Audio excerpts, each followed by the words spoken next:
Alright, my friend, we are already in the air. And we're climbing up to 26,000 feet, where we will level out, and that will be our cruise altitude until we get over to Idaho.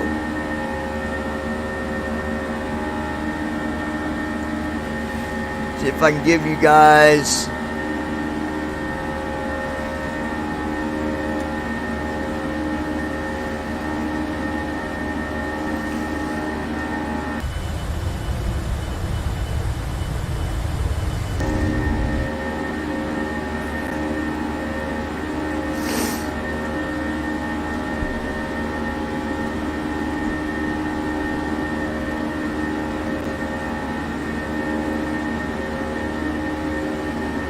go ahead.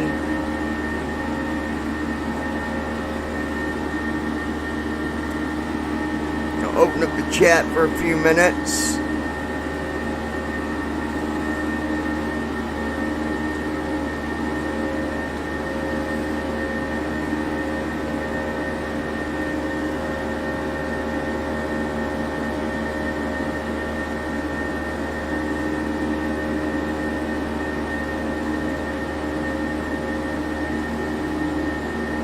All right.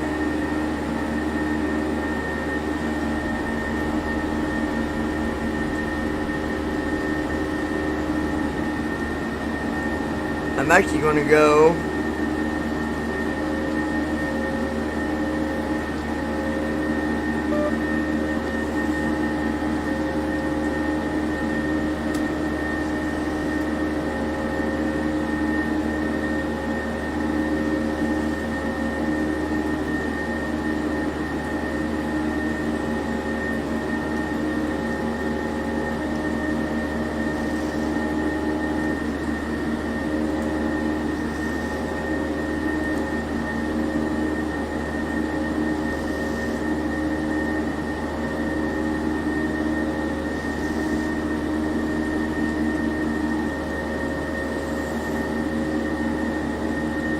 There we go.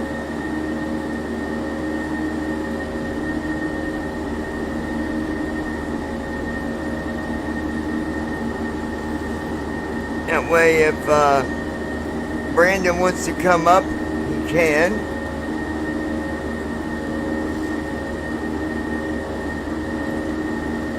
Or anyone at that matter. If you are a part of our server, you are welcome to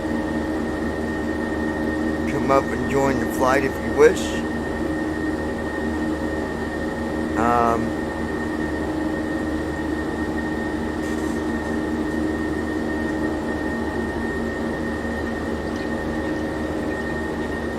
This flight is going to be a little interesting,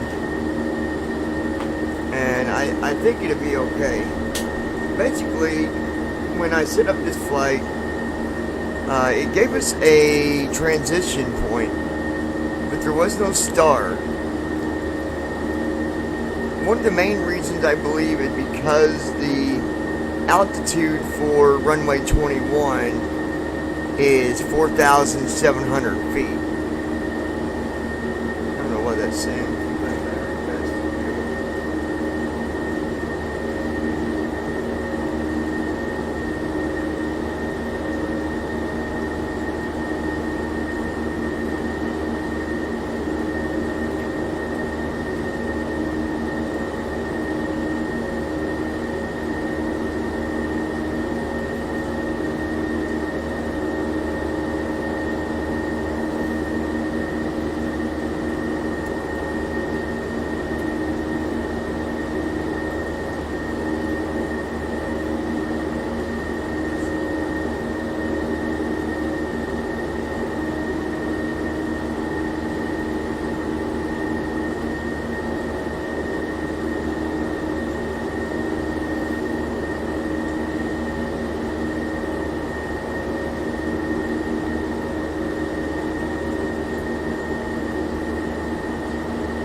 off. I don't know why it's saying that.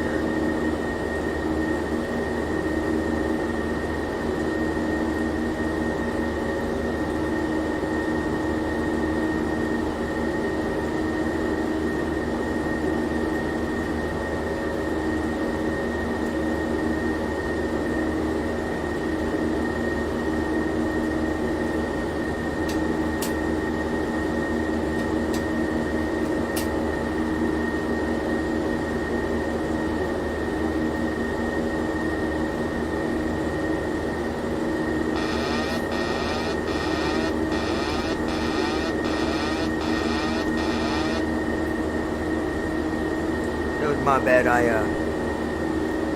touched the trim wheel.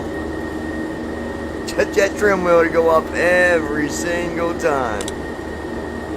Climbing at 1850. We're at 17,000. Almost 18,000. Transition point there.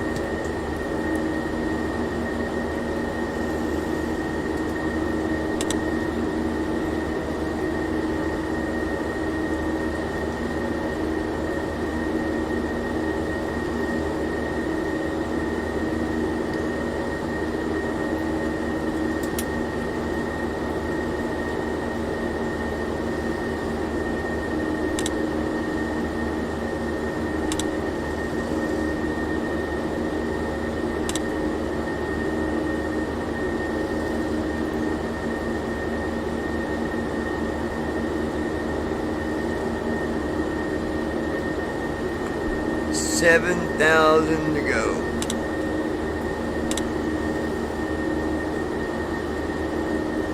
It says 2 hours and 42 minutes, but I do believe that a change would be at the cruise altitude to go down a little bit, about probably 2 hours and 20 minutes. We got 27,898 pounds of fuel, so we're looking good there. Flaps are up, gear is up.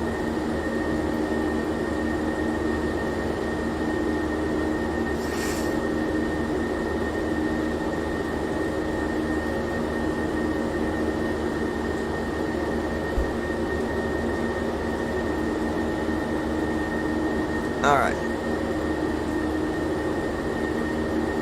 Hold on 1 second, you guys.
Shauna Bates Matsada.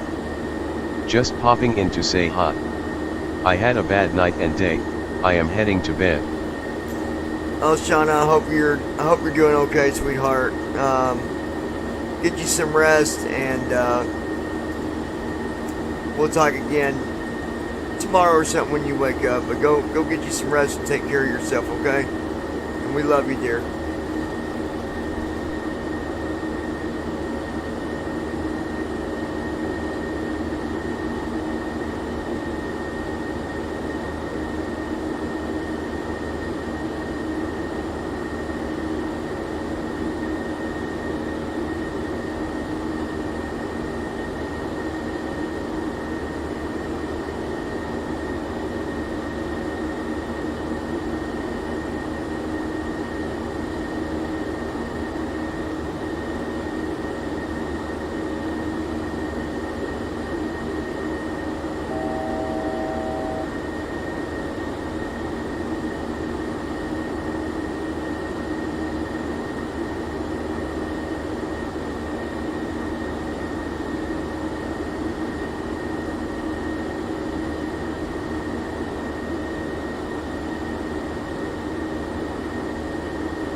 What up?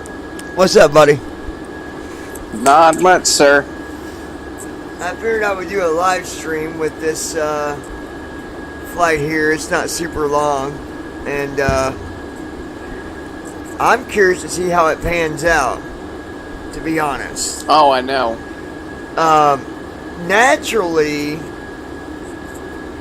it wanted me up at 36,000, but I changed that because of the descent being, or the altitude for the runway being so high, and the waypoint being so far apart.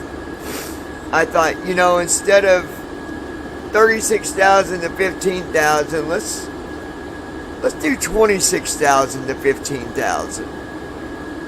Yeah. So that's, you know, it's still 10,000 feet, but it's a lot more manageable, I do believe. Yeah, it's better than coming down from whatever the original cruise was. Well, like I can tell you right now, we're at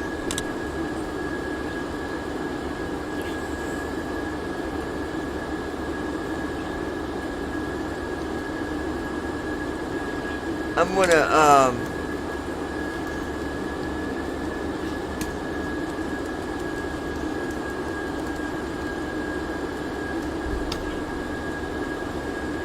By the way, you see. might want to change this room to 2 only.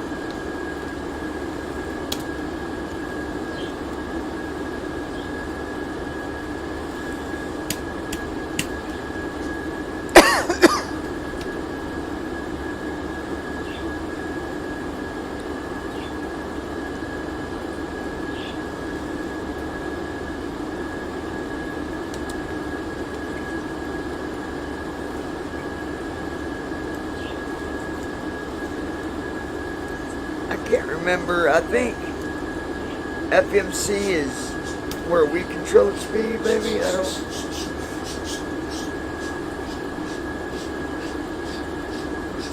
It actually don't matter which one I'm in. It doesn't want me to. Let me see something.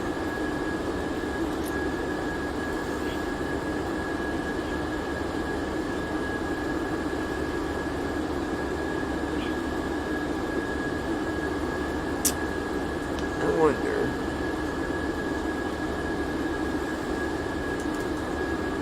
Zero point.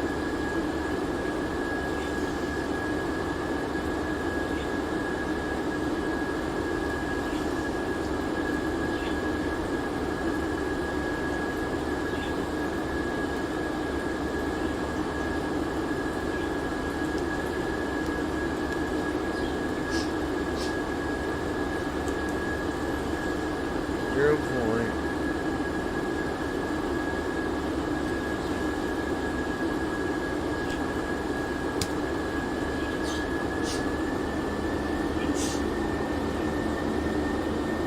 Okay.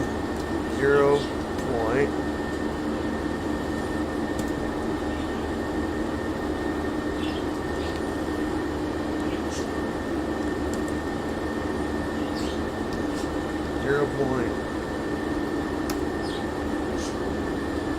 There we go, that's what I want.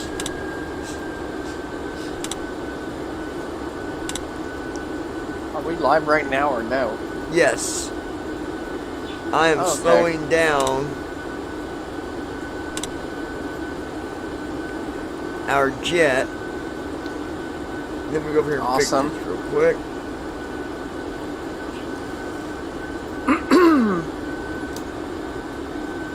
By the way, folks, I will be flying next week. Yes, he will finally be. Although I'm sad to say air. I'll have to get P3D back on there, but that's okay. That's all right. We'll manage. Well, it's not. It's not hard. It's not to that do. big a deal. No, I just got to get our key reset. I think you got to log into the website and download it. I don't remember my password.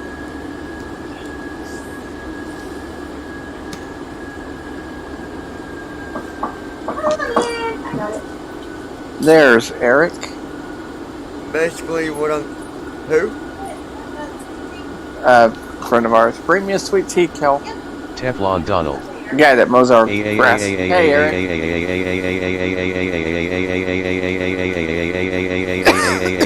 Yeah, I got another one of them. Got another one of them idiots. Oh. See, this is the funny part. They're going to come back, and they're going to do all that typing, and it's going to do no good because I've turned off the chat where we don't even see it anyways. So who's the idiot? Oh, man. I'm telling you, Brandon. Some of these people. Brandon, where'd you go?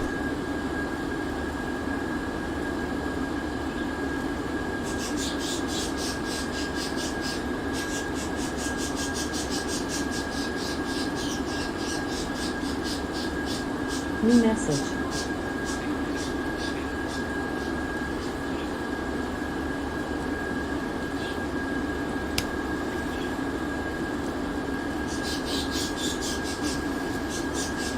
There we go. There we go. I think it's funny that this idiot, I mean, honestly, they're going to come up and put all that immature stuff in the chat. Look, the chat's not even on, you idiot. Shows how much Let you me know. guess what he. But Let me guess you know what he put in there. I'm starting to wonder Yeah. is I think it's someone that might have a screen reader, because I think it is too. anybody without a screen reader wouldn't type like that. So No. Let me guess what they put. Oxyman owns you? No, they didn't put that at all. I was gonna say. It's that I don't care who it is. That's not the point. They're putting It's. like a. What is your point, you idiot? Oh yeah, that's somebody with a fucking excuse me, a screen reader. Yeah, or they know that they can hear it when they do it, and they think it's amazing. Oh look, I can type in the chat and it talks back to me. Don't be an idiot. I can make it sound like a sheep. Yeah, come on. You know, you're showing us your true IQ level. That's all you're doing. And Wow. I'd say your age is about as low as your IQ. You're probably like 3 years old or something. So I'm not going to pick Maybe younger. I'm not going to pick on a little baby. I mean, you might need your bye-bye, or maybe a diaper change. Technically, they may be a toddler. So yeah, I don't know. Go to mommy, she'll whip it out for you. Mama. Mama. Go on.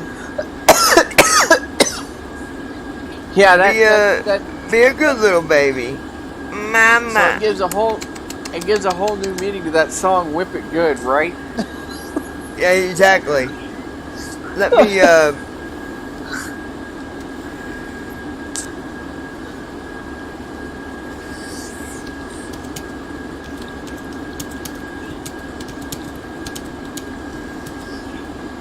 Yeah, we're kind of busy doing a stream, folks.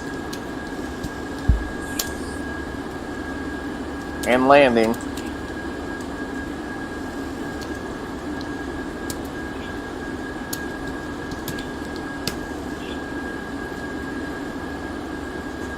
I was letting our developer know that we'll be available after we're done with this, and we can do his video if he's ready for that. I don't know if he is or not, but yeah, I tell you who it is. The name ends. Well, unfortunately, it's not the kind of cross that I appreciate. Oh, it's that. Yeah, that's who I think it is. We gotta make between. It is. We gotta mix between that little toddler and his little pet squish. Mama. Yep. Mama. Better go feed your baby. Yeah. You know, Your it's toddler wants you. yeah. But anyway, not gonna give these morons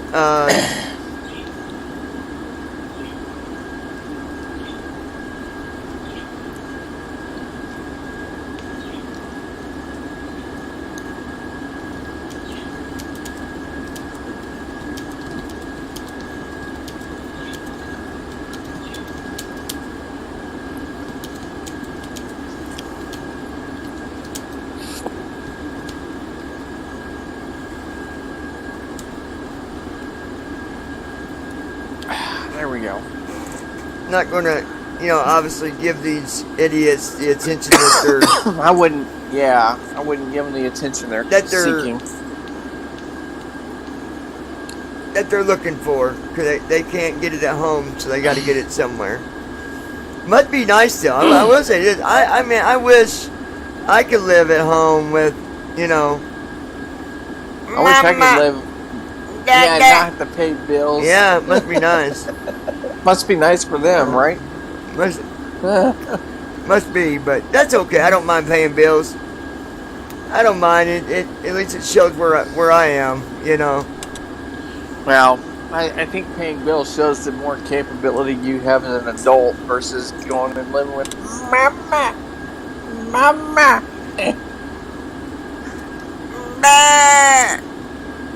But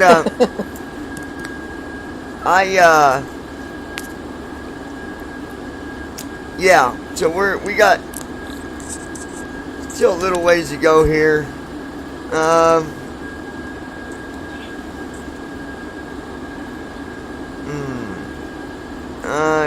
I wonder. You know what? We might need to.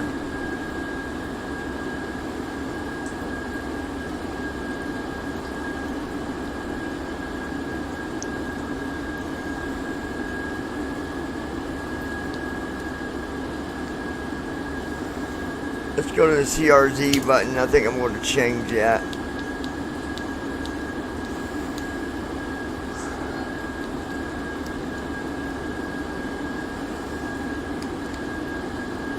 Alright, yeah, we're going to change to FL.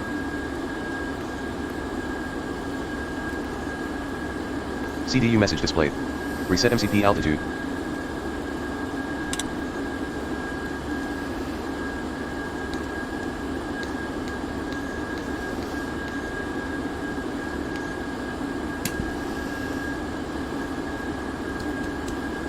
CDU message cleared.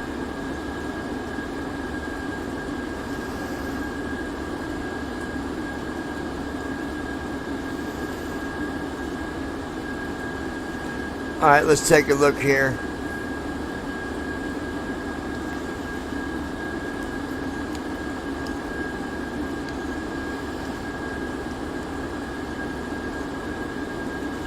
Okay. Yeah. Alright. Now.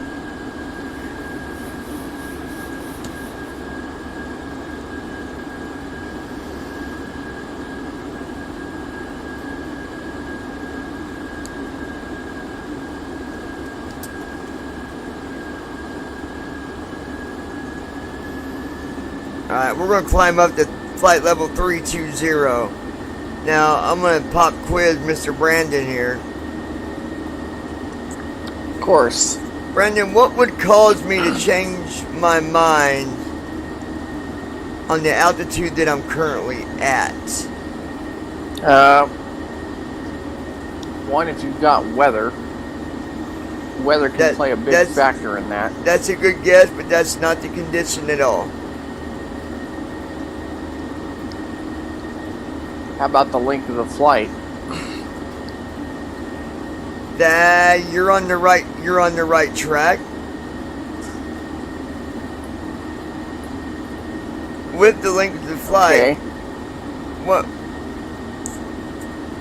What goes with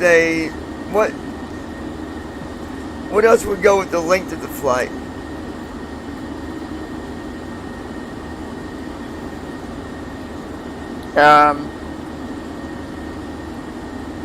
Good Lord. Let me ask you this. know. What is the purpose of us going to higher altitude besides weather and traffic? Burning less fuel. Bingo. So why did I go to flight 320? Because you'll burn less fuel that high up. That's right. I was looking at my fuel and I noticed that, I mean, we burned 4,000 pounds in no time being leveled out. I don't like that.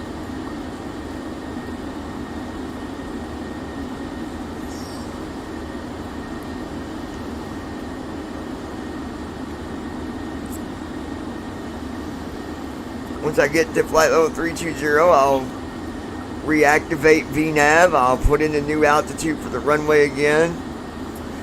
Actually, I'll probably put in 26,000 and go down to 26,000 about 40 minutes before the CDU flight. message displayed. 30 minutes Okay, maybe. That way I'm lower. Either way, I'm going to have to drop down to that 15,000. Yeah, you're gonna have to get down to a lower altitude before you make that drop down to 15,000. Because you get there a lot quicker at 26,000 versus 32.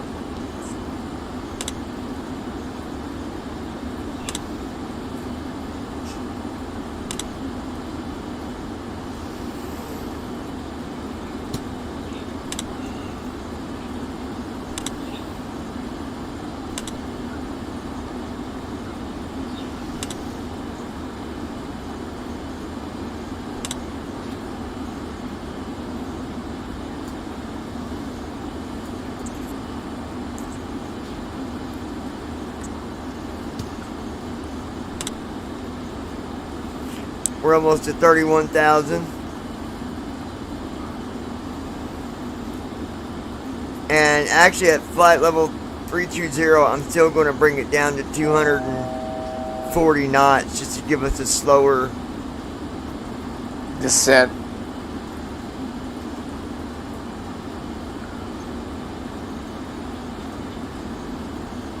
Well, we'll see what our speed's at here. By the way, have you taken off with that method you and I talked about a couple of days ago where you don't turn auto throttle on until you're in the air?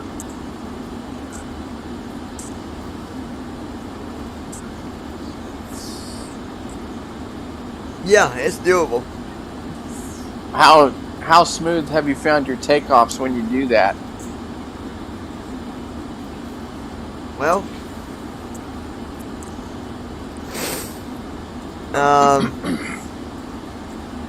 much better takeoff, really. Oh, nice. Alright, we're going to activate VNAV, so I'm going to go over here.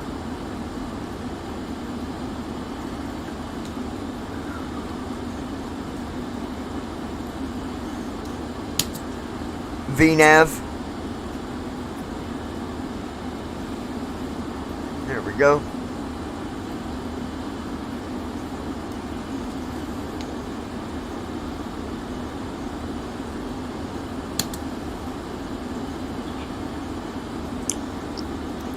VNAV is now on. Now, CDU message cleared.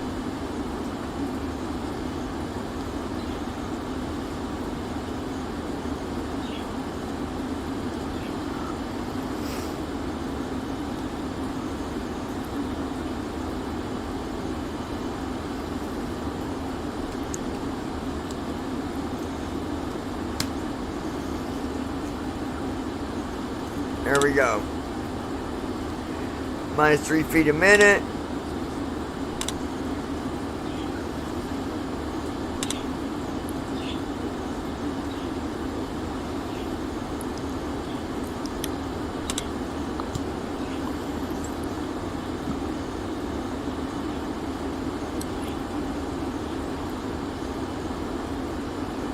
So a little over 6,000 pounds an hour. 12. Oh yeah, we're good. We are good. So I brought us up to flight level 320 because I realized that at flight level 260, You were burning more fuel than you needed. I could have stayed there if I had loaded more fuel, but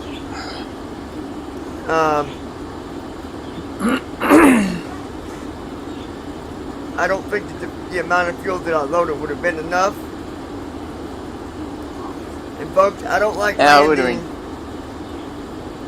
I don't like landing when my fuel is, I don't like being in the air when my fuel gets to 2,000 or something like that, because that gets That's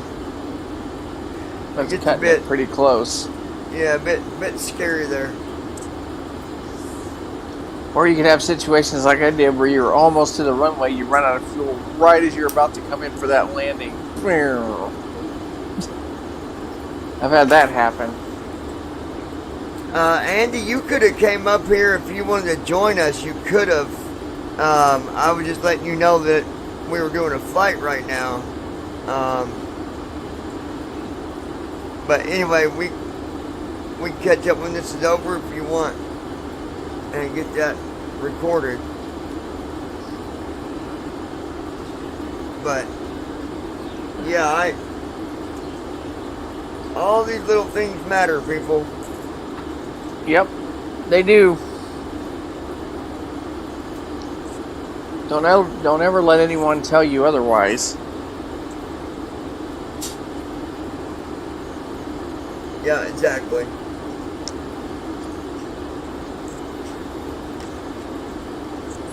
I wonder how Declan did with his flight to Dubai. I don't know. I need to ask him.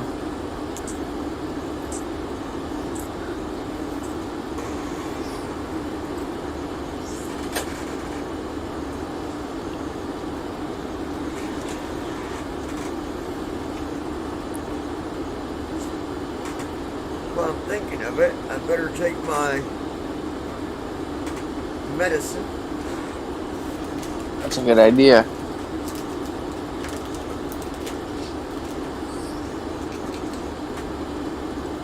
Ziggy, what time is it?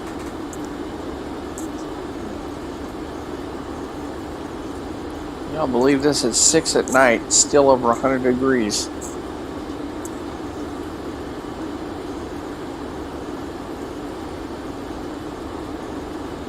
I've got 2 more pills under this.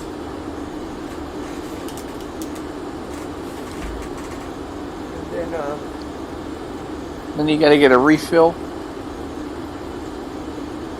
no, we'll do blood work again, see how it looks.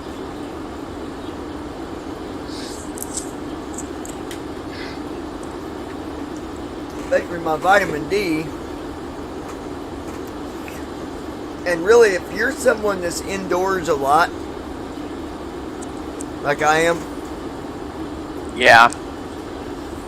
you'd be surprised how not being outside as much lowers your vitamin. The sun's what gives you vitamin D.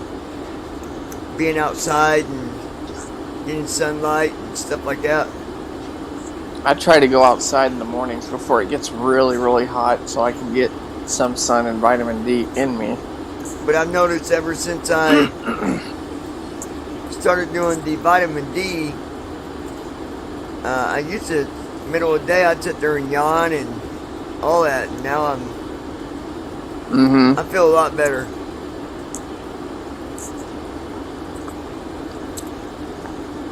All right.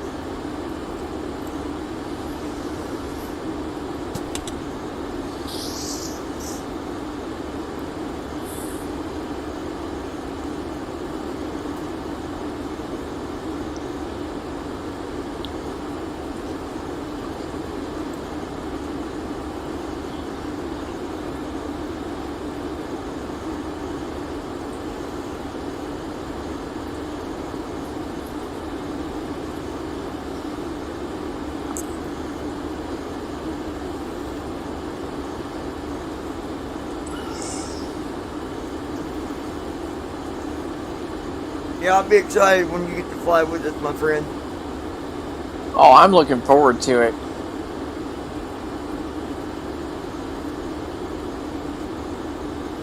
Yeah, me too.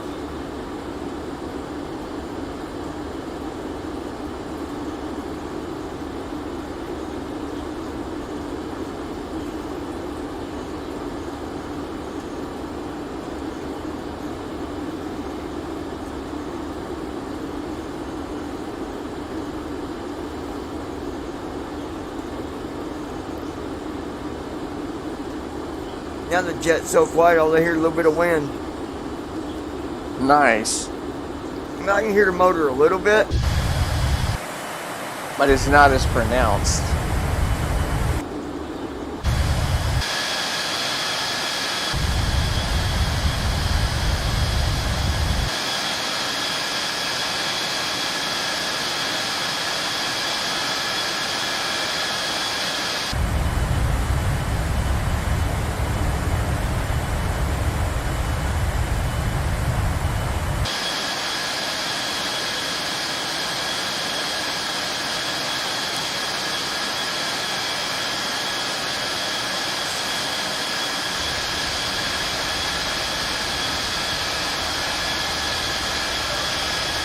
Volume 6.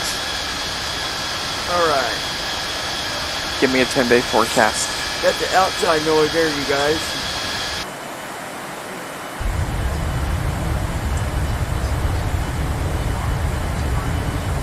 Gotta love those outside views.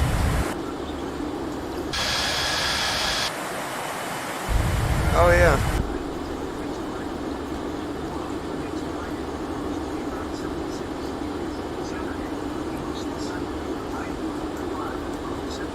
Good grief. What I did like about the freeware was you could actually put your cursor over top some of the buttons and it would tell you what they were. Yeah. Oh man, I'm gonna set up Tramp again. That'll be fun.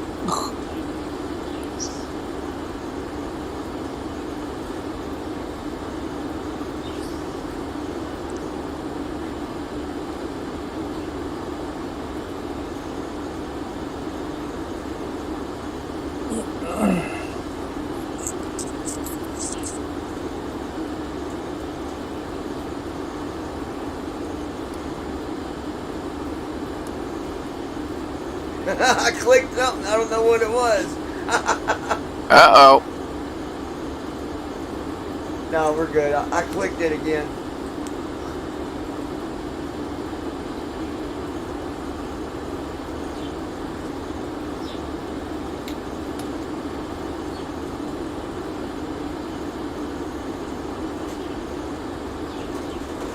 Don't know what that was either.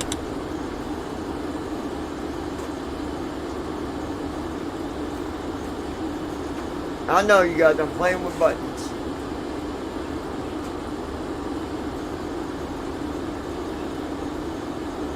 Well, I can tell you, let's see what.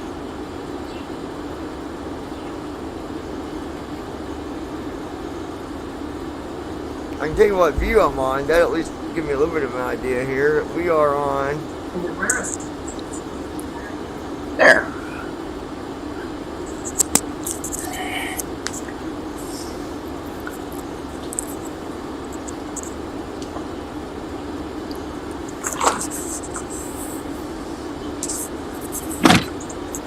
Yeah, we're back on the virtual cockpit view.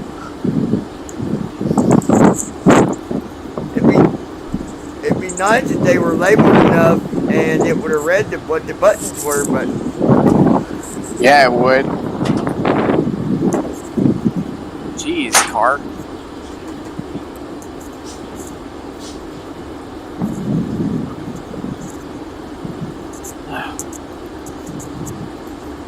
Alright, I'm going back in. It is too hot out.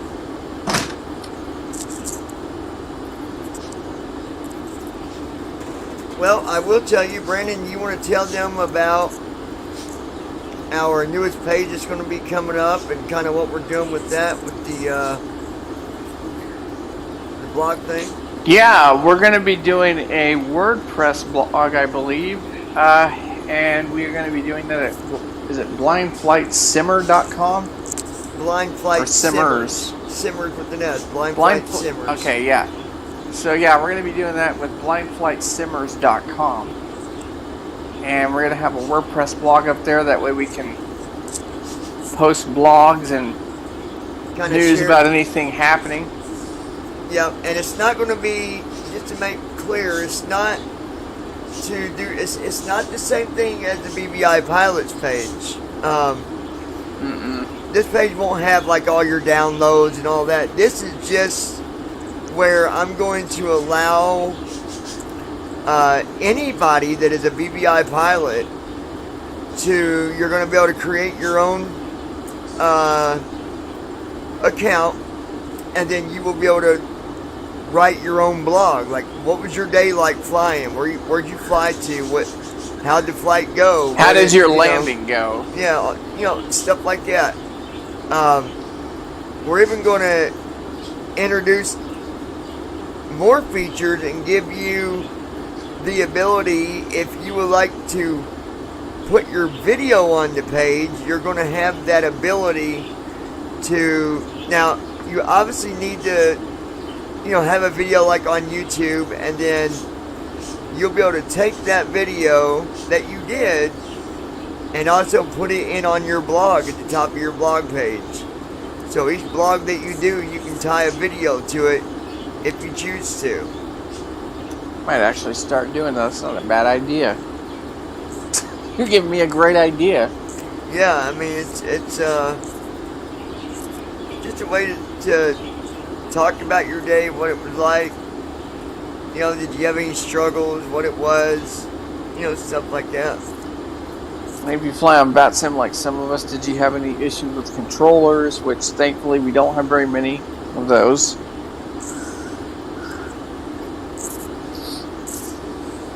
Yeah, exactly. I'm hoping that now that I'm going to get back on there, I'm hoping Dallas has straightened themselves out with not so accommodating controllers. Yeah. That was my biggest gripe airport because of them.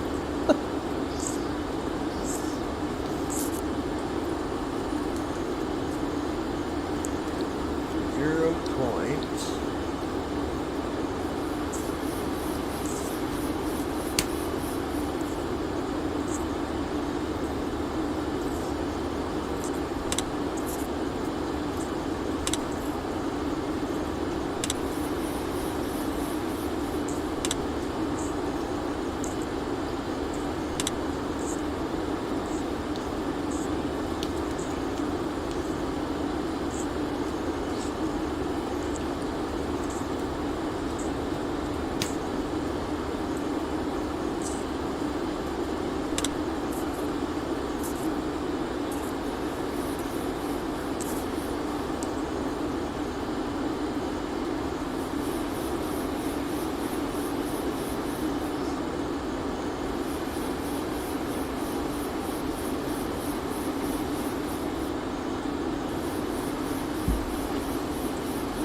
But yeah, I'm excited for the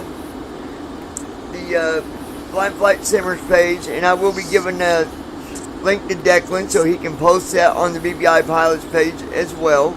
Yep. Everything that we do together. We share and we help each other.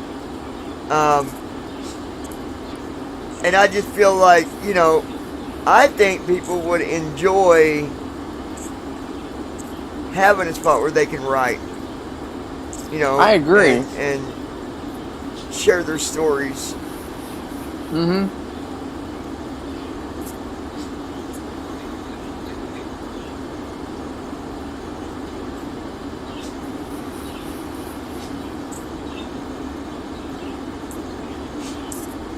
By the way, y'all might want to stay tuned because I think at some point in the near future, as a matter of fact, I think it's coming up next month, we may be doing an event. I'm not sure.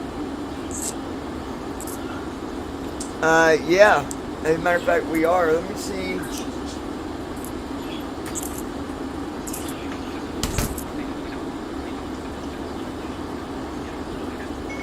Tell Andy A.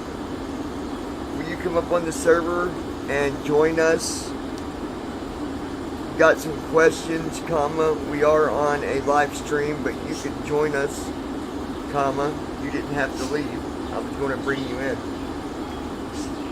I'll send this to NDA. Send. There we go. Oh wow, that seems to send faster in that and beta. we're going to bring up Andy because this has got to do with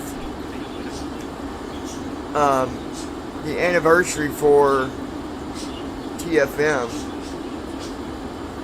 Yeah, I believe which is on the 2nd. You know, I wonder, let me see if I can pull something here. Ziggy, what day is August 2nd? Oh.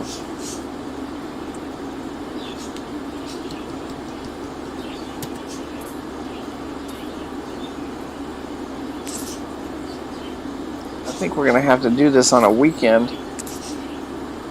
What's that? The 2nd falls on a Tuesday. I don't know if everybody will be available. I will.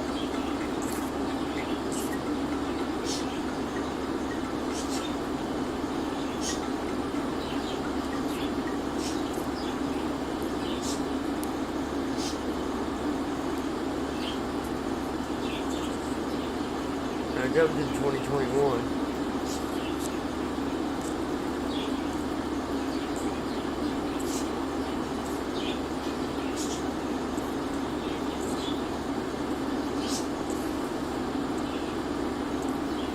I think the last time we all did an event together was in 2020.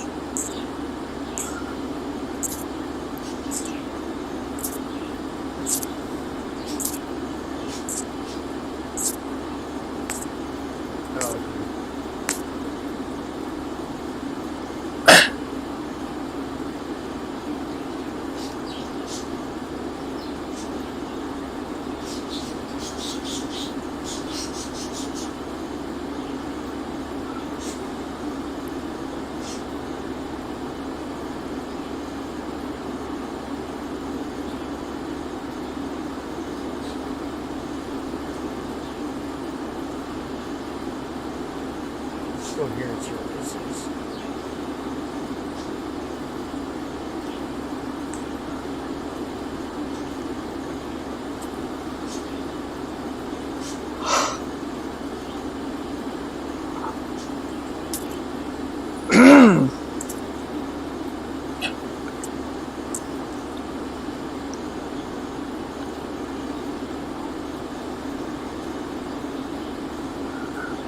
Oh boy.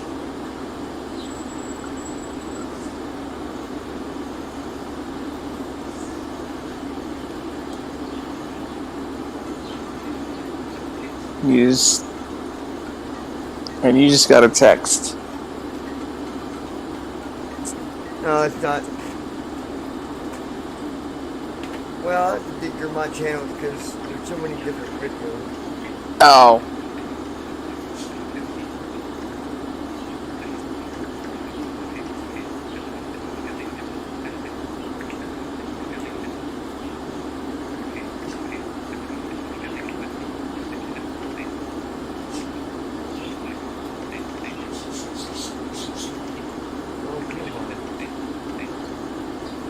Dude, I don't know why your Face ID doesn't work. That's crazy.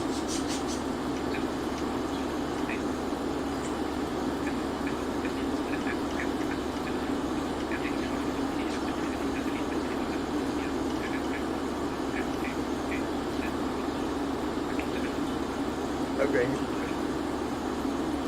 Yep, we'll have Andy for in about 10 minutes or so.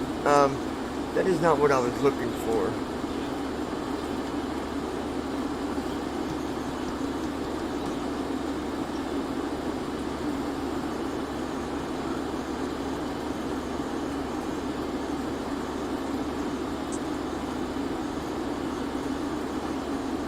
Go to channel.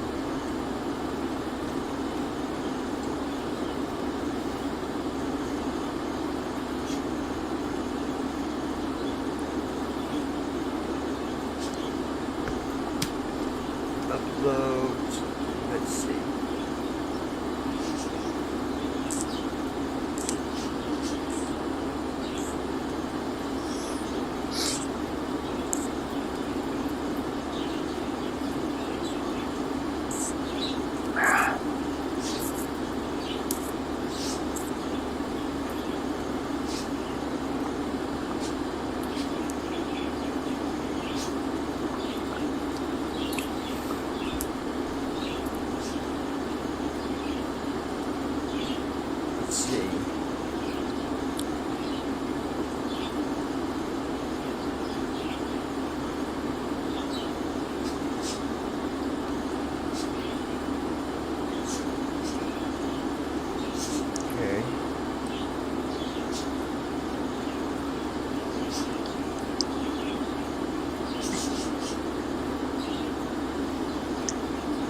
I love that for a title of a video. Here we go. Oh, that's 2 months ago. 2 months ago.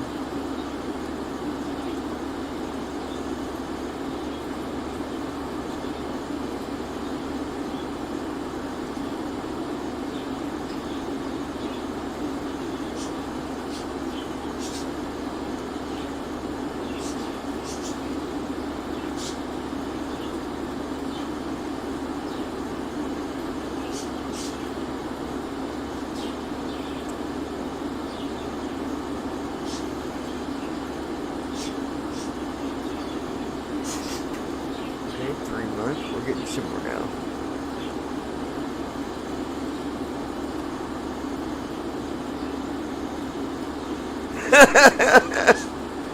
I crashed the What? 777 and need some tips. That was one of my videos. Oh my gosh.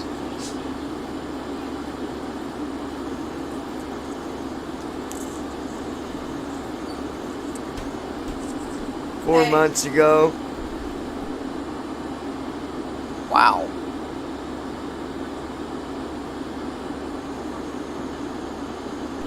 Alright.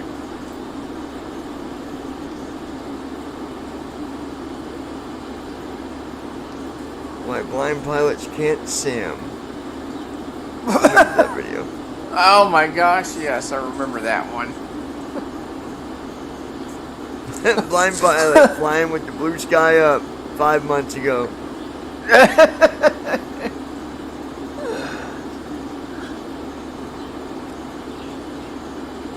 God, I wish we could get some of that WhatsApp audio from me where I was raging about trim. Yes. Oh, get this one. Blind pilot land plane behind horse stable after taking a tour. I literally did too. I landed. I was in this small plane. I was like, I'm gonna sit down in this field, and right where I landed at, I didn't realize it, but there was a horse stable right. I mean, right next to me, dude. Any closer, I would have crashed it. Oh my gosh.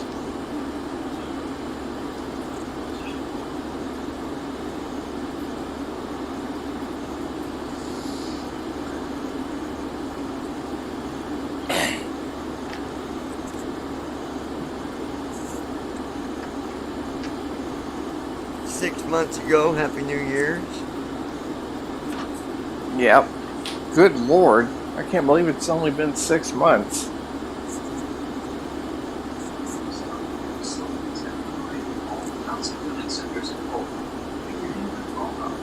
Well, 7 months ago.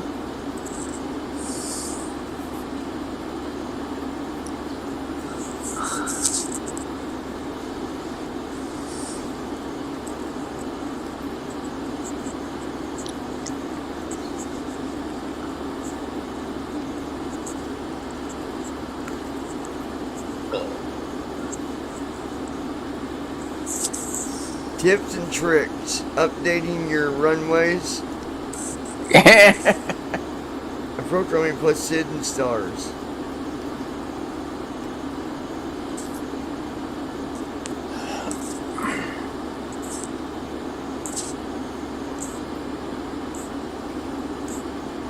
I remember you used to not go live like this a lot. Like, you used to not do these type of videos when we first started. Yeah. And like, me and Josh were doing them and you were like, oh no, what's the point? Like, you weren't really interested No, in streaming. no, I've done a lot of streaming, dude. I've always done streaming on YouTube. You go back and look. There's several videos, live streams. Oh yeah.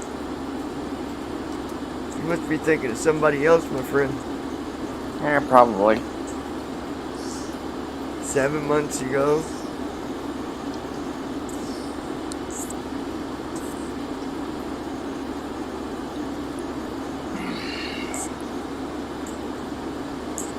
The flight that failed us.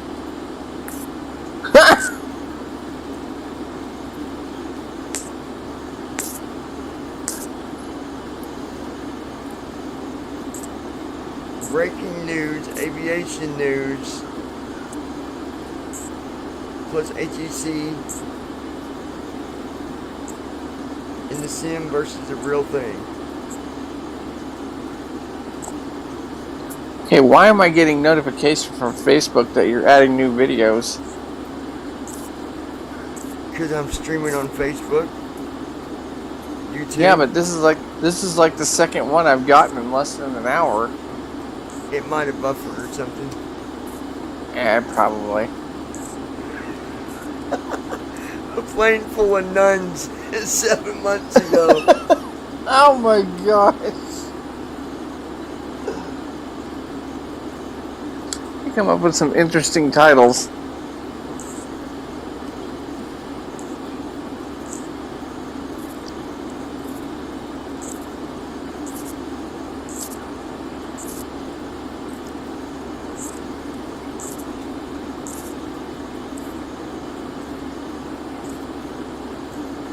Um,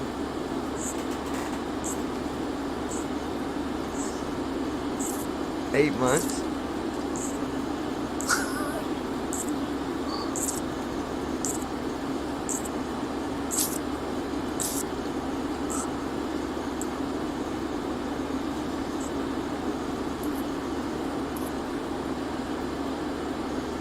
MD88, 8 months ago.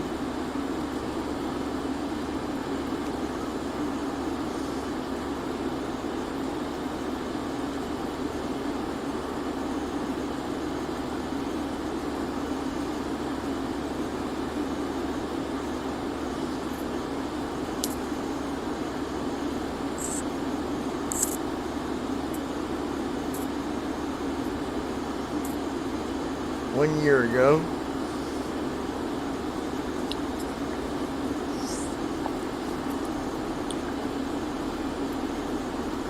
Nah.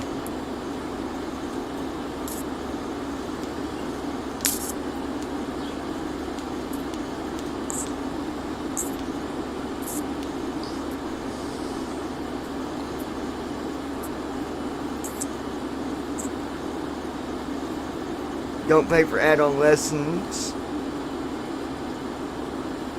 We're almost there.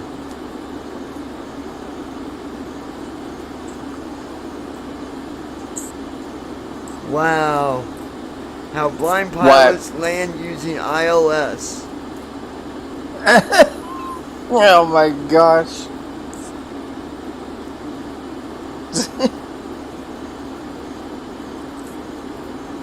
Shared cockpit in the 350.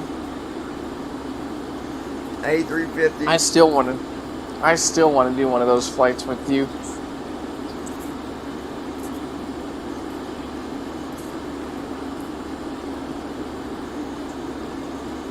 First time flying a CRJ 700. Wow.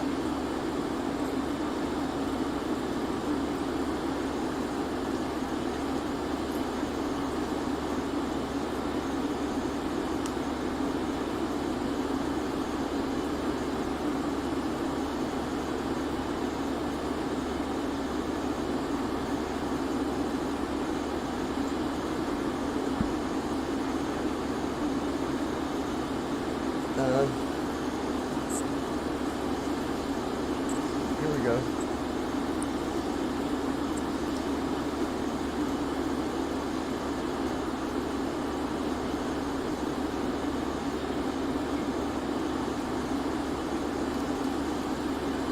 Okay, that one is like 40 some odd minutes over a year ago.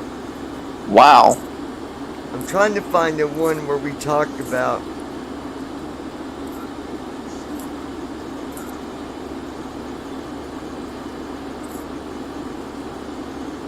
dude, hearing my audio from then using my mixer, I want it back badly.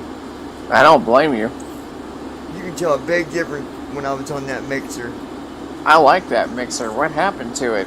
Is it at the college?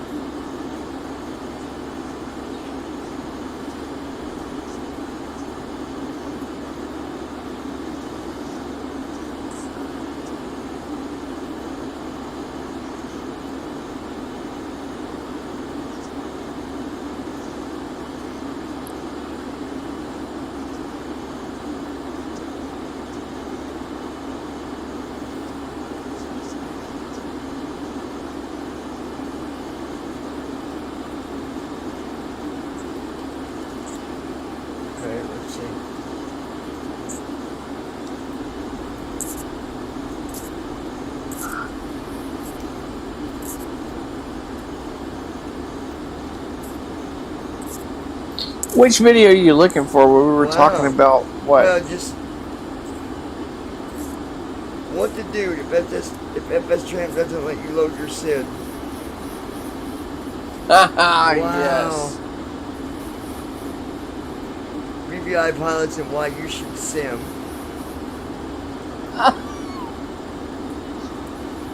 Oh, man. Here it is. How to set your home heat with your flight sim. Oh, my God.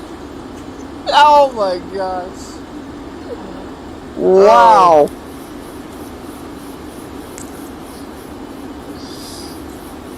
Declan's on here. I'm on here. You're on there, I think.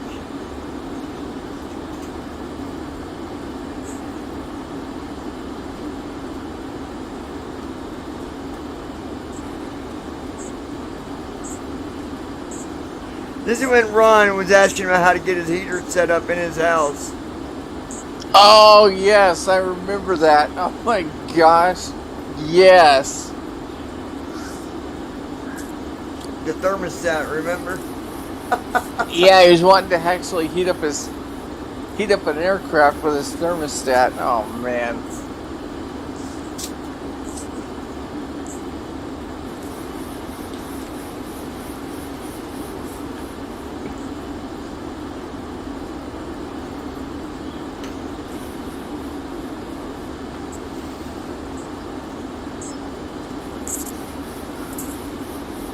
I'm wanting to take some of these older videos and make some funny stuff out of them, you know? Oh, that would be great. That would be so great.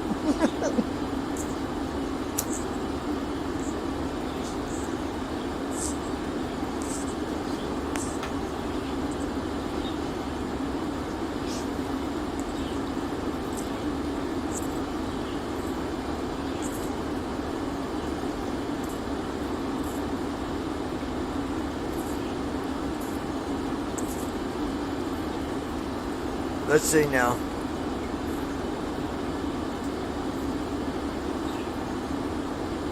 Eurofly.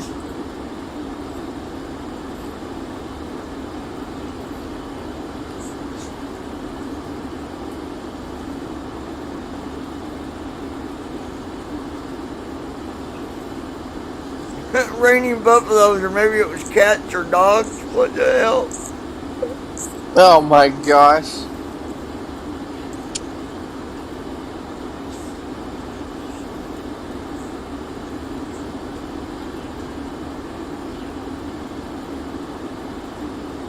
A pilot's life in the simming world.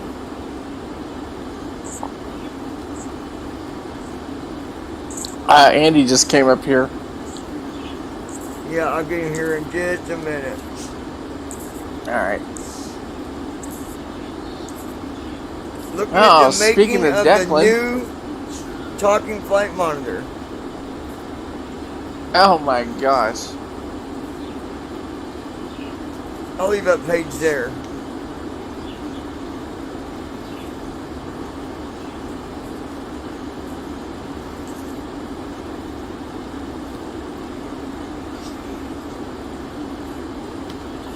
Is Declan up here? I thought he was. I heard him sign in.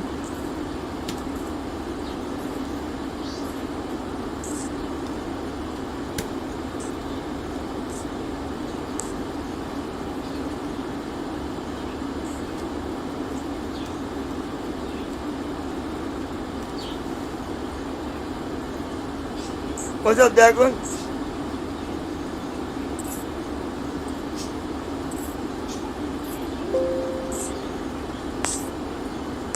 Well, where'd he go?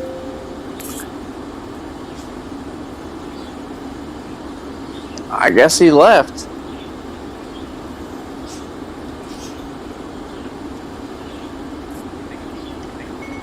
Tell Declan, come back up here, comma. I was trying to pull you in the room, LOL. Oh, I think he's there here. he is. Hold on.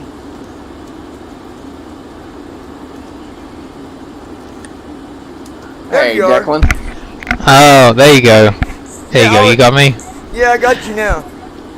No, I got some kind of error. It said like it said unable to be moved. Maximum channel users exceeded. Oh yeah, I fixed it. Oh. I fixed it. Dude, I was just looking over doing the over the channel at old videos, and I was telling everybody on the live stream that how to hook up your heater with your cockpit. Oh, that was a classic. That was. I couldn't stop laughing on that video. Oh my god, me and you was like, we just kept laughing. We couldn't talk, dude. It wasn't even a serious video, but I don't know how you can keep that serious. I mean, that. You really can't. I mean, come on. Having a. Alright, here comes, Andy wants to be moved. Here comes Mr. Andy. Here we go. 1, 2, and 3. So, Declan, I've got another. I was just telling these guys about it. We need to figure out the best way to do it. But what I'd like to do is, obviously, we got BBIpilots.com. I'm going to have Rob forward that for us because it's still there. Number 2. We've got blindflightsimmers.com, and what I was thinking, we could make that a blog site where, like, you would have to register if you wanted to be able to write your own blog, and then when you write it, it would put it on that page. Like, not a page where, you know, like, obviously downloads, all that stays at BBI Pilots, but just a Blind Simmers kind of blog page where any of us can write blogs, share stories, stuff And like tie that. in videos we do to our blogs. If you choose to, yeah. If you choose to. So talk to Rob and see. Cause I don't know enough about getting this stuff set up. If we should go with kind of a platform that BBIpilots.net is, if that's easier to manage, like what would be the easiest way to do that? I don't know. I mean, because there's For WordPress. We could do WordPress. For blogs, I would do WordPress. Yeah, probably. I'll see. I'll check with Rob what capabilities we have on .NET, which is ran on DokuWiki. I mean, anyone can edit. Anyone can make new pages on that. It's not really a blog as such, though. It's more of like you edit a page and the page stays as is. It's not like a publish a blog post sort of thing. Now, so yeah. Now they can't just come and like, you know, like let's just say some random moron comes and wants to edit. Like it can't be just anybody, right? Like you've got to have permission. Well, right? so two things have to happen. Well, two. Yes, the answer is yes, but with two caveats. One is they have to have an account, and we have access to approve account sign-ups, and and we get a lot of info about a person when they sign up, including things like their browser, their email, etc. So it's very obvious whether it's a spammer. And then secondly, they can edit pages on BBIpilots.net, but it depends what page you're on. So they can't, for example, edit the home page because that has a lot of root stuff. They can edit things like the guides that we have on PMDG or the freeware pages. If they want to add a link or they want to add some text, they can do that, and we can also view the changes as well and reverse changes. So there's, you know, they can't spam it, but anyone, you know, it's no. I've heard this a lot. It's no good someone coming and saying, "Oh, this is not BVI.net." Well, go and add it then. You can go and add it yourself. If you want a new page that says, you know, okay, here's a tutorial on the 777, well, go and add it. It's fine. It's right there. But they can't Just as long as- but they can't be malicious is where I'm going with it. More like we don't got to worry about Absolutely malicious. not, no. Okay. So We don't have to worry No. about things like Oxyman owns you. No, any Oxyman emails will not be approved. that's just some idiot from a different channel. But anyway, WordPress is pretty good. I mean, WordPress is nice. That's what we're running. There's Yeah, a that's what lot we there's a lot of add-ons you can do with WordPress. I mean, I can't even count the number of add-ons, but if Yep. WordPress is set up the right way, it's good. But I can also tell you that if WordPress is not set up the right way, it can be very unsecure, and you'll get a lot of spam, a whole lot of spam. So Yeah, we have it locked down. see what I haven't seen spam from it in a month.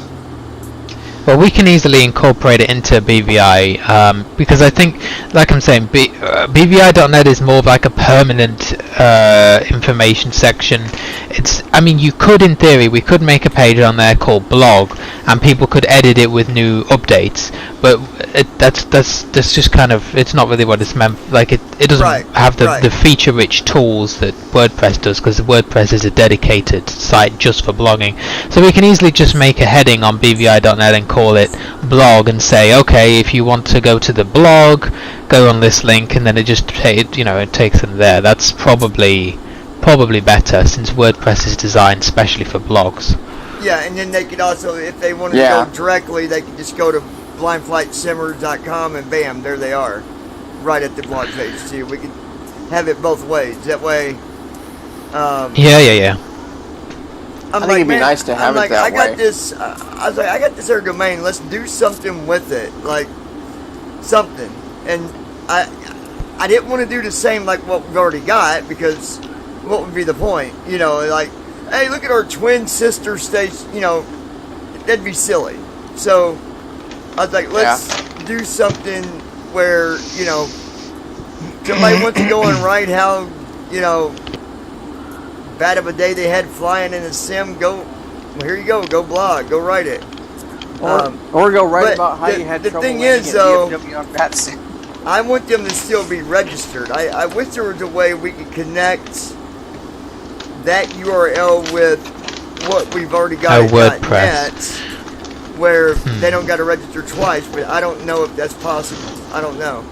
Otherwise, DokuWiki does have a lot of add-ons to it that you can add, so it's possible there's a WordPress integration tool. I'll speak to Rob, see what he can find. Maybe we can integrate the two even more closely, so that only people who sign up on .net, BVI.net, can post on the or access the WordPress eBay. But I don't know. We'll see. Yeah, see what he said. Just tell him, look, we've got this other domain. We want to do something with it. I mean, to me, it kind of makes sense, because then people will have it better organized in their mind that, oh, well, the Blind Flight Simmer, that's a blog page, Right. The BVI Pilots and BVIPilots.net, that's the same page. We're going to have BVI Pilots point directly at BVIPilots.net. It's going to be the same. Yeah, and .com will be merged. Yeah, and we'll just merge it together. Now that I've got a little more time on my hands and you're in for a little bit, maybe we can get that done. I know we've talked about it for a while, but college has unfortunately and fortunately at the same time taking up a lot of our time. So what do you do? Sometimes it can be unfortunate when you want to do things, and he just throws. I mean, I don't know. If we're what Oxyman said, we're all just a bunch of lazy bums. But we just pretend we go to college. We don't actually go to college. No. These degrees I got on the wall, those are fake. They're not real. Yeah, I know. I bought them at Amazon. I paid like $55,000. Actually, don't let me. Don't kid yourself, because you probably can buy a degree online and have your name put on it. To be honest. You know what's funny? I bet you really can. Yeah, but then when you get caught being malicious and lying about having a degree, exactly. You can also take up the entertainment of being in prison and being Bubba's next bitch. Yeah. So. Exactly. Yep. Which is why it would never pay to do that. So Brandon brought up something about TFM, and Declan, I'm glad you're here, because I want you a part of this conversation, and of course everybody can hear us talk about it too. What do we got in mind for the TFM anniversary event? Do we have anything in store through BBI? I've been asked by a few people, and I don't know. I don't know. I know we've talked about it, but We don't really have nothing set though, do we? In terms of flight, I know you guys wanted to do some kind of video or like testimonial thing, and yeah. I know. In terms of flights through BVI, I leave that to Andy. But if he wants to organise something through BVI that we all can do, we can certainly set a date and put it out there and sign people up. Okay. Because we were that can thinking maybe definitely have a be day arranged. where, you know, the anniversary of TFM, where we all, hopefully, everybody will join in and would, you know, do a flight somewhere, and then maybe we'll put together a documentary video or something, you know, an anniversary video or something like that. Yeah, I like the anniversary video. Let me Sorry, plug it Ron, we're around. not going to include the heater in the cockpit, though. We're going to leave that out. Yeah, we're not including a heater or 20 buttons on a 20 buttons exactly on a yoke. So Yeah, we'll leave that out. Yeah, I mean, let me kick some things around. if it makes you feel any better, though, I mean, we do got the Honeycomb Bravo. That's probably got close to 20 buttons. Yeah, the Well, Alpha and the Bravo Thrustmaster together. has 16 buttons. That's close. All 16, wow. 7, 8, 9, Nearly 20, Ron. Nearly 20. 14, I think he wants 20 exactly and no more, 16. no less. Hold on, 17, 18, Oh. 19. If you count, everything but besides the throttle, we got 19 counting the gear Oh, it's lever. one button off. Yeah, it's Yeah, one button off. one off. One off. I don't know if Unacceptable. it'll satisfy him. If we counted the levers, we got 19, we got 20, 21, 22, 23, 24, 25. Plus trim wheel 26, and the 4 little thumb levers 7, 8, 9. We got you beat, Ron. We got 30 buttons on ours. There you go.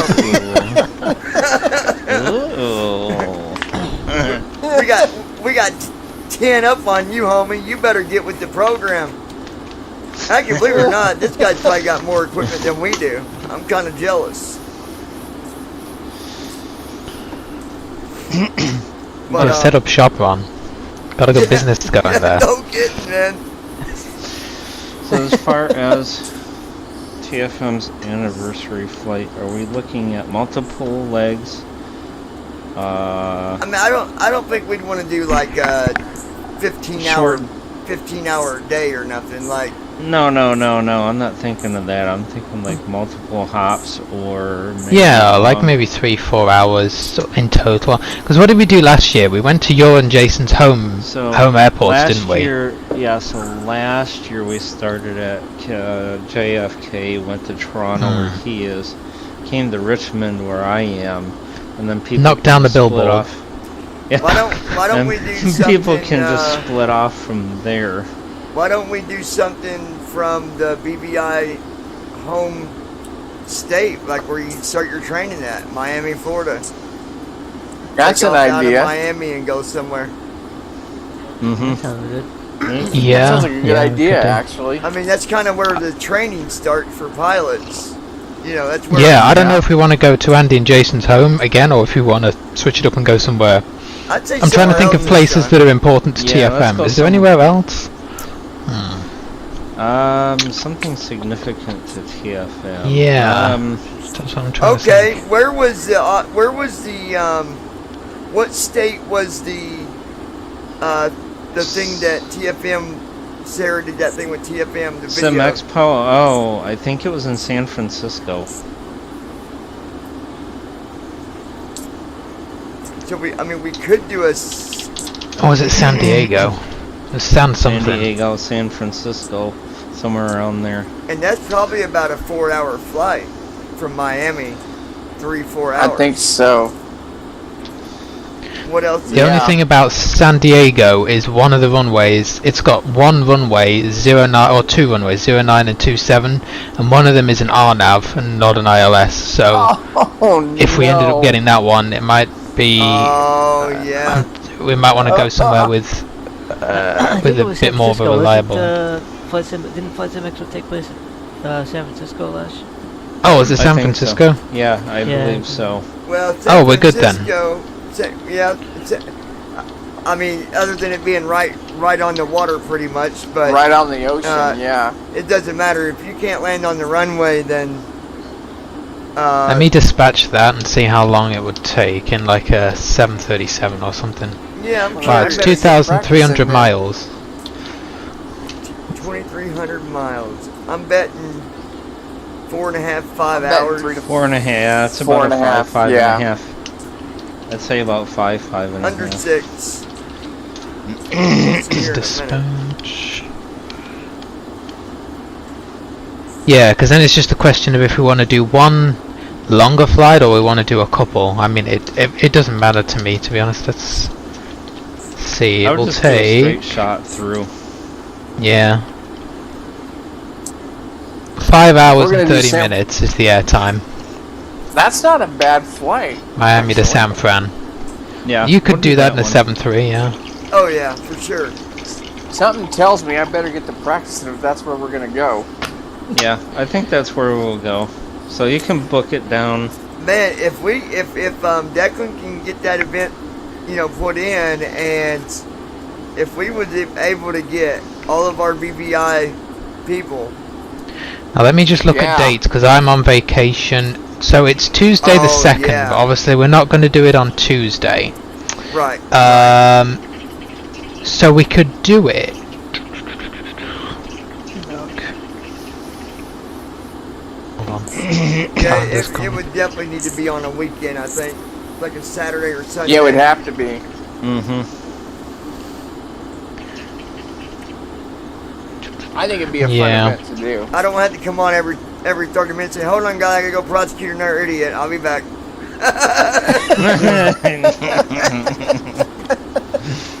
Oh man. Yeah. I remember the one big event we all did, that big, long, all-day event, where I got into Dallas at about really late that night. Oh yeah, it was me, you, and Andy. Yeah. Yeah, we were the last stragglers, and we had trouble at Dallas with the controller. Yeah, as a matter of fact, George is going to get Declan and Marshall's. He's going to get them gift cards straightened out for them. And dude, if I'd you, Declan, I'd use that gift card on an Alpha. I'd get you an Alpha. I think so, yeah. Since we fly the things, because I was considering it, but just due to space and like I didn't So- know anything about the honeycomb. I was like, I'll get this one Tell first. Tell me about your desktop space. Like, what do you got in front of you? Like, what is your space like there? So it is. It's quite an interesting one. It's built into the wall, so it goes back a long way, but it's not the widest. It's sort of got like a curved ceiling over the top of it because it's under a staircase that we have going up to an extension to the house that we had. So it's kind of got a thing over the Oh wow. curved ceiling. But so currently I have a lot of space on the left, my keyboard in the middle, and then the honeycomb on the clamp to the right of the desk with the joystick behind it.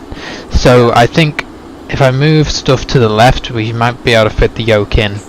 The thing and that's why I'm trying to build me a little platform to go above, because I've got my keyboard sitting on top of, on top of the Bravo, it's got like that little dash, little flat. Yeah, at the back. I've There's a got lot of my- space, yeah. Yeah, I've got my keyboard on the flat part of that, and it works, but I'm always like flipping my keyboard either one way or the other, because it's not. It's kind of got bezeled It's edges, not- yeah. It's not And flat. so you would want the yoke in front of you, I would think. So I don't know, like. Yeah. I don't know. I like the yoke in front of me at the same time I like the keyboard right in front of me too. So Yeah, it's a difficult one. I don't think I'd want to be typing off to one side, like leaning over to type. don't do No. it, dude. No, It's never. I've Yeah. tried it that way, and it's aggravating. Because every time you reach over, you hit your arms on the yoke every time. Like you're hitting the yoke, or you'll hit the trim. It'd be nice if they provided like an actual dash for this, like a full dash, like a cockpit kind of dash that you could put on the desk where Yeah. the Bravo and the Alpha would slot in, and then they give you some room for a keyboard or something. Yeah. that's what I've designed. I've got the material, and basically my honeycomb will set, my alpha will set to the right of my my alpha will set to the left of my Bravo, and then I've got this plastic stuff that I picked up. I just got to get it put together, and it will make like a flat dash above both of them, so I can set my keyboard on it comfortably. I mean, it's my own little design, but it works. You know? Yeah. That's exactly what you need. I like the dashboard concept you just talked about, Declan. I think it would be nice to do that, because then you wouldn't have to worry about, I need to lean over. You know how I got Where do I it? put my keyboard? I know someone that's got a 3D printer, and so it was just a simple design. I mean, it's Wow. It's the color of both of them. It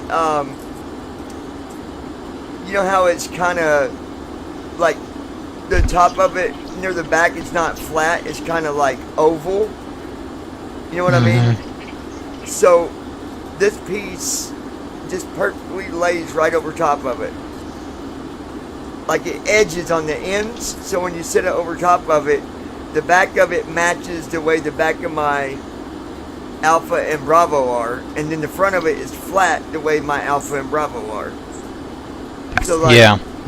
it was literally designed with a 3D printer. Maybe I could send that to him and be like, here. Yeah, maybe. Just looking here. So in terms of dates for the TFM thing, I can do. So I can either do it before the second, or after. So I can do the weekend of the 23rd and the 24th of July, or the. Hold on. The 13th and the 14th of August. Let me look I don't care if it's a Saturday or a Sunday. Do you have any? Does anyone have any obligations? Let me look at that. I just want to get good. I just want to have some time to get good enough in that 7-3. Okay, for me, August would work better for me on that schedule. Yeah. Yeah, I'll go with that idea. July, because on July I've got stuff going on with IU, and that's the weekend I'm going to be gone that weekend, I think. Yeah, you see, it's on Tuesday the 2nd, so ideally we would have done it on Saturday the 6th or Sunday the 7th, but I'm not back till the Monday. Right. Right. At least if we give it till the 13th, it gives Brandon another week as well to practice. So, you know. Yeah. Mhm. Yeah. I'd say let's do the 13th. That's on a. Yeah, I was gonna say. Does Saturday or Sunday? Yeah. Does anyone care which one? Saturday the 13th. Saturday. Either one works. All right. Saturday, it's all good. Saturday's gonna be better. All right. So we'll pencil it in for the 13th, and we can also reach out to the ATC on BatSim and tell them we're doing this and see if they can put some ATC on for it. Probably not for the whole way, but at least for Miami and San Francisco. Yeah, they can put it I on. would think we'll end up going over near. We'll probably get. Well, it depends on the route. If we go near Texas, we could pick up Texas too, maybe. I don't know if we end up.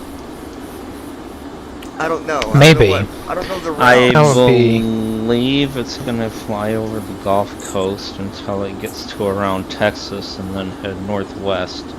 Yeah, we should see Texas for a little bit. Yeah, it'll Which probably part, though, are we go. going to fly over? Dallas? The way I'm thinking, it might come then maybe It's a couple hundred miles to It's Dallas. It's going to grab the edge of Texas, really. Yeah, because it's probably Well, gonna turn Texas- northwest around New Mexico, I'm guessing. Yeah.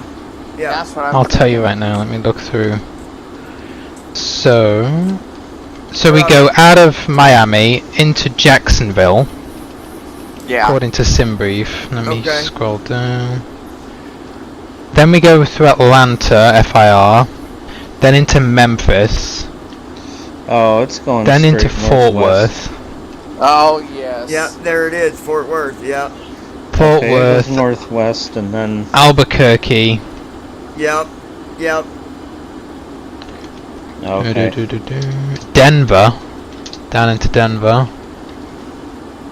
Then Salt Lake. and then Oakland.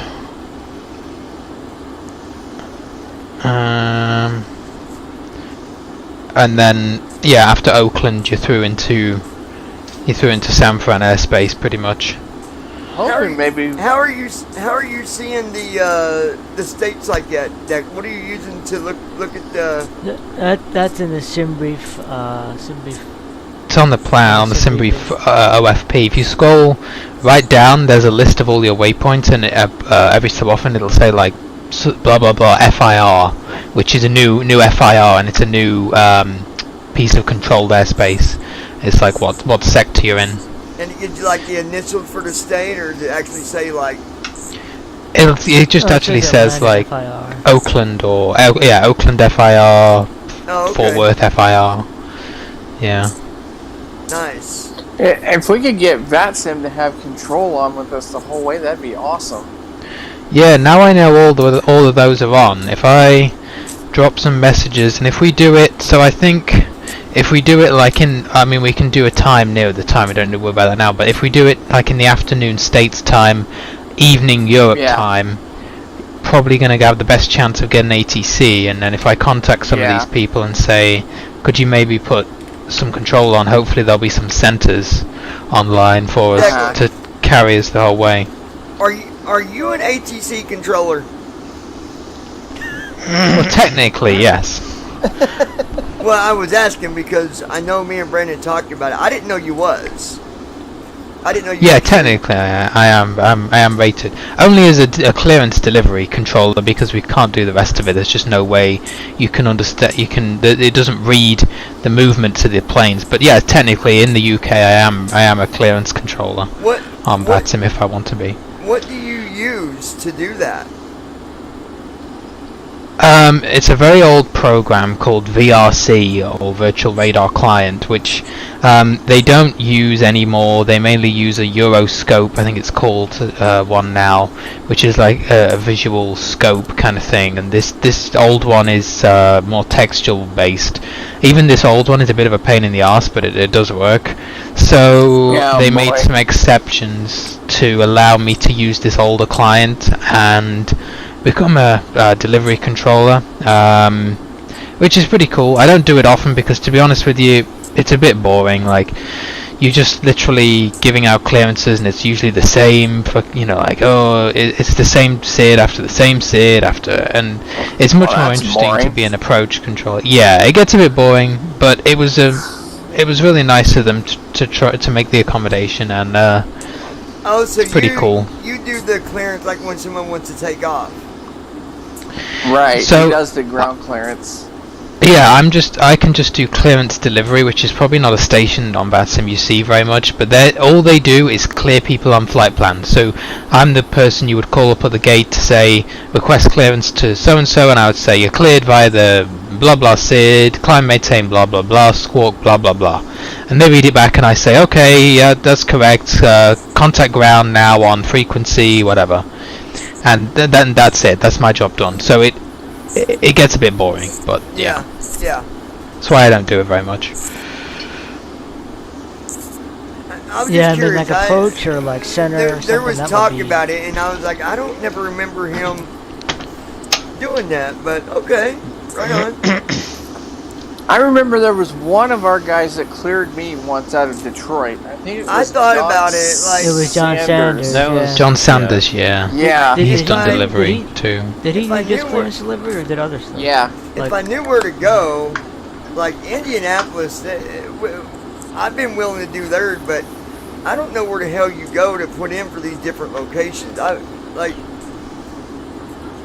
they gotta like post an application? When you apply it, you'd have to apply to your VATSIM division. Yeah, I mean, I think when you apply, I don't think you're able to choose where you want to be specifically. I think like you apply to like VATSIM USA, and then you're. Well, you can still, but dude said you can tell them where you want to like work out of, and if no one's there, they'll let you. I mean. I think if you said, look, I'm visually impaired, and it would be easier for me to go to an airport that I know really well, then you would do. And usually, you see what happens is when I don't know if this is the same in the US, but for me in the UK now I have my S1 rating, which is a student one, and I can be a delivery. I can log on as a delivery at any UK airport other than Heathrow or Gatwick because they're you need special endorsement to do Oh those. yeah, because they're so But all the big, rest yeah. I can do. Yeah. Yeah. So I can do all the rest. I probably could get my Heathrow or Gatwick endorsement if I really my wanted gosh, to. guys. What? George said you can look this up on YouTube. Now he flew by there when this happened to a guy. Look up, let me think, what did he say the title was? Anyway, this pilot had breached, I guess that's the word you'd say, or got into airspace he shouldn't have been in, presidential airspace. And Oh no. Oh god. Oh yeah, a- I think I saw this story. a fighter landed him. This happened I didn't share it because George had told me about it the other day. We were talking. He said, "Yeah, I've been around that before." Not like Oh my god. he was on the ground near that area, I guess, and he said you could see the fighter bringing that plane all the way in, and then the plane's coming in, and the guy crashes on the runway. Like no one got killed or anything, but. Oh, Dude crashed right on the runway. I mean, he was probably so damn nervous. I mean, you got a fighter on your ass? Yeah, I'd Who be nervous. wouldn't be? Who wouldn't be nervous if you Yeah. got scrambled fighters on you? Yeah, I'd be nervous. Wow, so he yeah. busted the airspace. Oh Yeah, he wow. did. Did it happen near Philly? Because I think I saw that in my YouTube. I don't remember where he said it feed was, that but popped up on YouTube. it was titled something like pilot something blah blah presidential airspace. Whatever that's called when they Like a TFR, I think it's called. TFR, yeah, that's what I. Especially if the president's flying in, they'll put one around. Yeah. Yeah, it's like 10 months ago. I bet you could find it. But George said he saw like 3 fighters whiz by, and he's like, "Oh man, what the hell?" And the next thing you know, he sees this fighter like right beside. There's a fighter on each side of this little bitty plane. I mean, they're winging him, dude. They're on each wing. I mean, right next to him, bringing him all the way down to the ground. Like they wasn't going nowhere. And I bet he had to take a number when he got down on the runway too. I bet. Well, yeah. Paramedic was there. He said ambulance, fire. Oh my word! Yeah, I guess it was pretty pretty crazy. You could probably find it if you put the right title in. I bet. I remember the one But time you Johnny can't was tell on me that that if sim. you're in an airplane and you look over on your wing and you got a fighter right there, you're gonna soil yourself. Like, oh fuck. Yeah. Things I remember got, the like- one time Johnny was on Batsim and he had fighters because he was going Well, through yeah, but that military was- restricted Yeah, that airspace for an exercise. That was just a. But Yeah, that that was was an exercise. that was just that people wasn't real. simming. I It mean, yeah, this Yeah. is the real deal. I ain't gonna chip myself on a sim, but No, but if I had a fighter scrambled on me for real in an aircraft, you look I'd over probably and you shit see a myself. fighter right next to you holding big missiles on their wings. Yeah, I'm gonna get a little I do nervous what they about say. that. Yeah, Whoops, we messed up. Yeah. I guess the pilot wanted to just turn and get out of the airspace, and he's like, "No, we're gonna bring you down. You know, like we're gonna land you or whatever." Right. Because they can pretty much go right down to the ground with them until they're touching and keep on going, pull back up, and off they go. There you go. Pretty crazy though.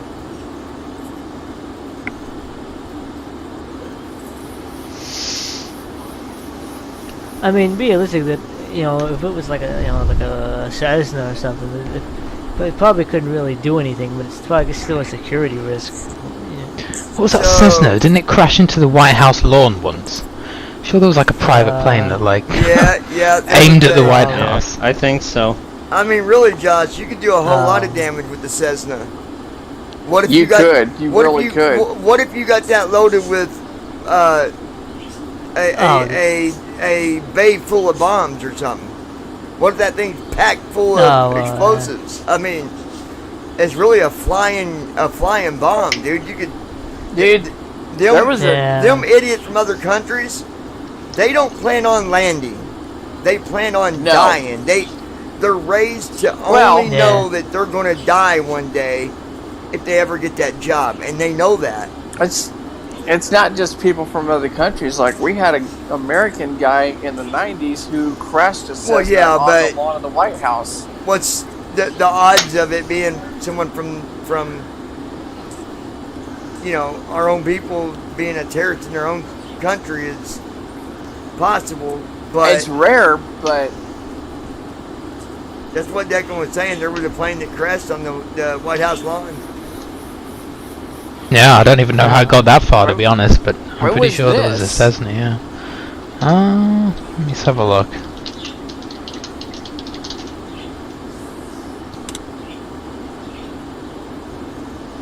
Stolen plane crashes on White House lawn. When was that? Hang on. Oh. It's on ABC News.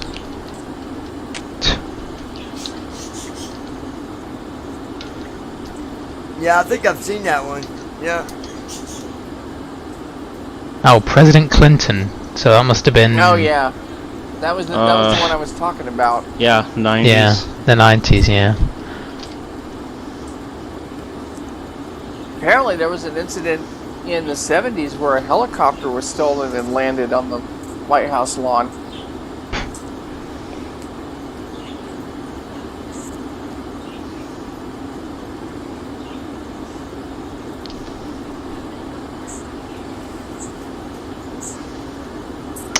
I had to meet fucking Hillary Clinton the other month. Bloody Oxford. Hey? You did? I did, yeah. She came to do some kind of opening thing for a thing at Oxford, yeah. Wait, who did you get to meet? Oh, fucking Hillary Clinton. I got a video that we did on BBI Pilots. 1 year ago. It says hashtag micro squash fails accessibility. There you go, Josh. I think So me you and can't- Declan, so you can't be on their Declan payroll. was on that video talking about it, because that's when me and him kept telling everybody, yeah, well, we'll believe it when we see it. Believe it when we see it. And then, Yeah, exactly. there it Micro is. squash. Hashtag micro squash.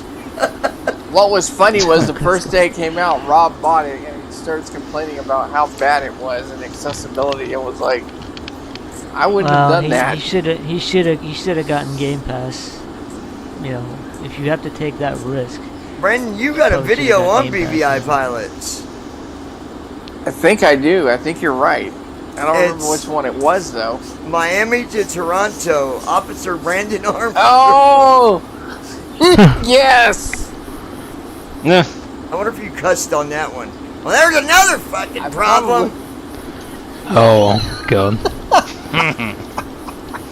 Oh man, I wish I could find the original audio to that because that is hilarious. Oh, yeah, hang on. Good. On that one. Yes. Is it this Great. one? Now it's another goddamn problem. How do I stop this fucking announcement? Bank angle. Anyone know? Because I'm getting Getting really very angry. angry. Bank angle. It's getting ridiculous. Bank angle. Bang angle. It was back in the good old days, that was. Oh my god. Yeah, and then I had drag that on the background here. Wow, dude. Oh, yeah. Let's find that one. Hold on. Good morning, everybody. For the third time, sorry to spam people, but Yes. I figured out what my problem was. For those of you who know the story, let's just say I pulled a Jesse, and basically There it is. did what he did and took off on M2 instead of M1 because I forgot. It's great. Oh, my jeez. That couldn't have been timed any better. That couldn't Yeah. have been timed any better. I pulled a Jesse.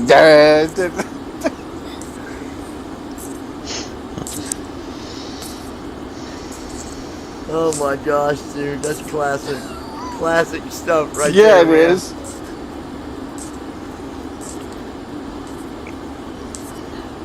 Oh my god. Oh, I gotta turn it there. Oh, shit.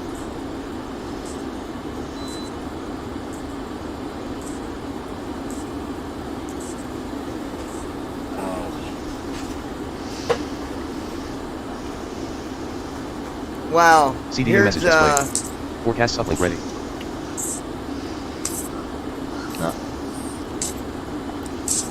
hold on. Hey, Duncan, how message do you CDU message displayed. how do you like get CDU message clear. audio to play straight through without like having a second instance of Team Talk or something?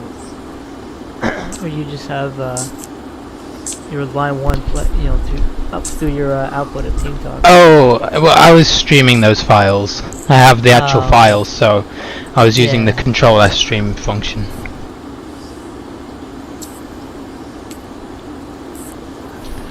I think we downloaded the files at the time when they were sent for comedic value. Well, this shows what a difference of 1 year is. Here's a video that how to create a flight plan with SimBrief. Holy shit. Oh my god, that's going way back. I wonder what your first ever flying video was, Johnny. That's what I'm doing. I'm That would going be through funny to watch. Because I bet, like, yeah. I think you can sort by oldest to newest and see.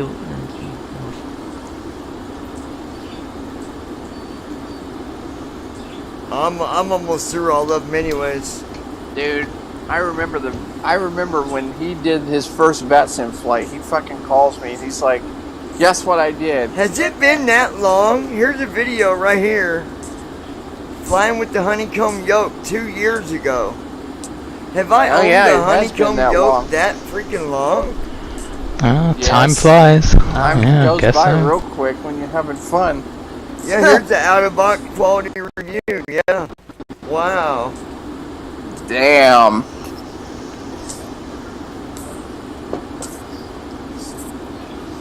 It doesn't seem like it. Wow. I think it must be the And my- pandemic. Everything just sped up. My first flight video I is know. literally at the top of my YouTube page. It's literally the IYP. Oh, yeah, IYP. I used to First watch flight those all the tutorial. time. Yeah, like when I was I before I just thought started they were flying. hilarious. IYP and what was it? Radar contact leads to spectacular crashes or contact. something. Yes. Yeah. Channel I remember when you would do those. introduction. Alright, so my Aw, how first cute. one would have been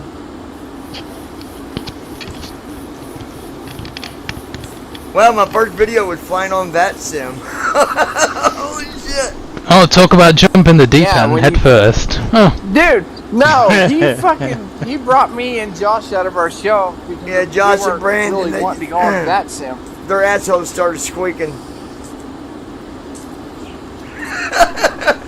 Now, we had heard all about those fucking different experiences people had. I guess that's why we didn't go on there.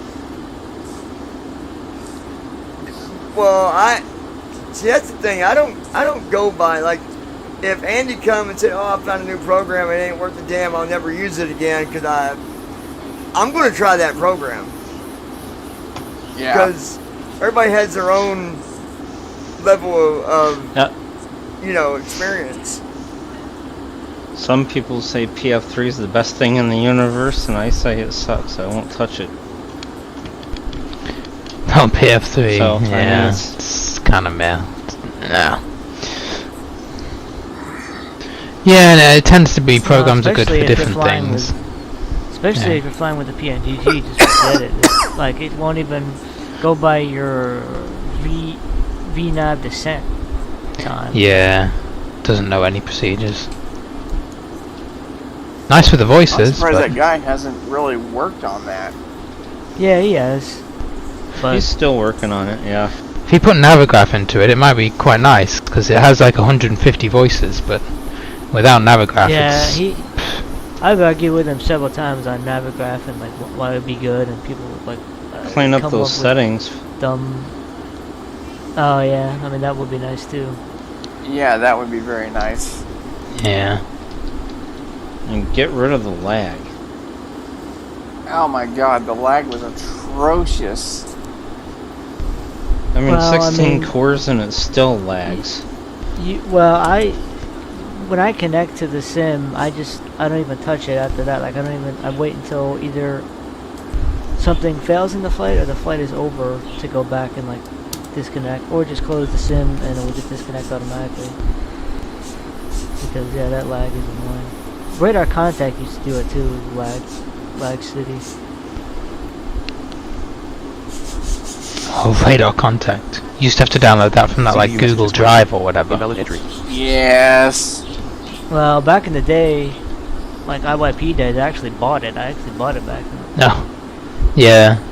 It used to be a great thing back then, I guess. CDU message cleared. Yeah. IYP Virtual I remember I Airlines. Yeah, I remember when Oh, half the yeah. time that didn't work. Yeah, it had all You know, those and the one time it announcements. did, but- the one time it did work for me, I went for a snack and like came back and like Oh. they made fun of me for taking off late. I did that a lot. I did that on a live stream once. It's pretty funny. I like those announcements they used to say in the air. It's like, if you want refreshments, come to the bar at the back of the plane. The bar. Like, since when does an aircraft have an open bar at the back of the plane? It doesn't.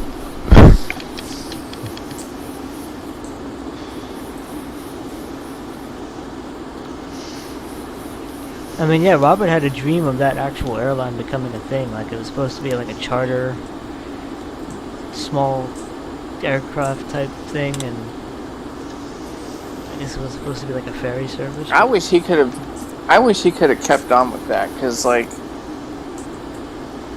for what it could do, even though it was limited, like, it was a hell of a program. Well, and I think he could have added more freeware support, like the virtual call CRJ, like all the stuff we flew after the fact, after LIP. Hey, Yeah. and He could have added more freeware. Yeah.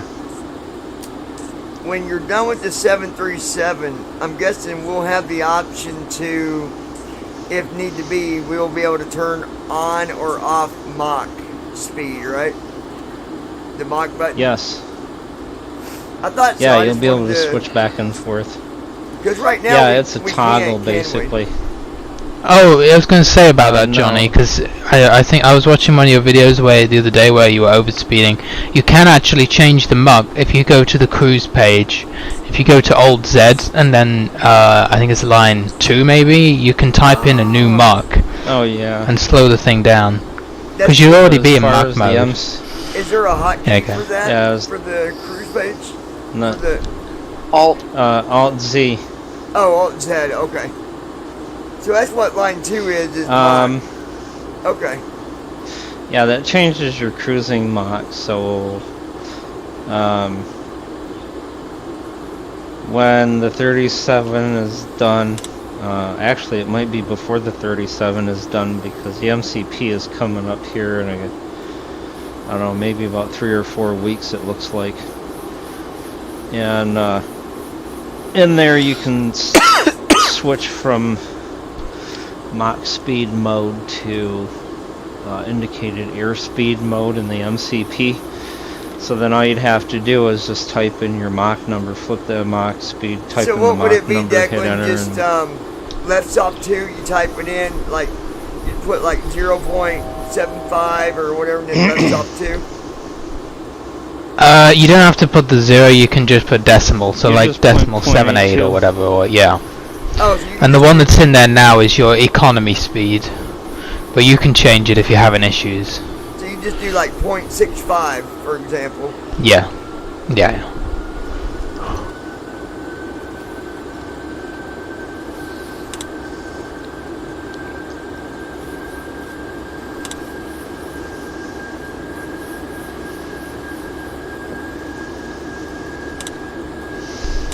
Yeah, I was gonna drop a message on that stream and tell you, but fucking by the time I came in, you had to close the chat because of a fucking oxy twat or whatever. Yeah, So fucking- yeah. Well, I need to go into YouTube and adjust some spam stuff, and I I plan on doing that. Once I put his name in there, Yeah, I won't even yeah. be able to say shit. You know, and it was so funny because, like, I came up here the next day and I was like, so did Oxyman own you finally or what? Oh yeah, 'cause the server went down. Yeah, because the dude's name at first was Smoking Joe Biden, and then it changes to Oxyman. Smoking Joe Biden? What the fuck? Dude, that's just...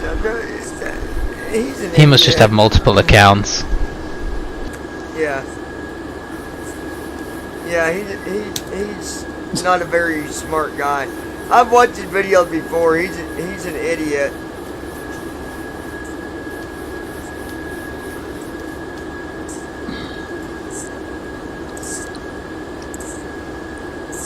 So line 1 is Cruise, 2 is Mach, 3 says Turb.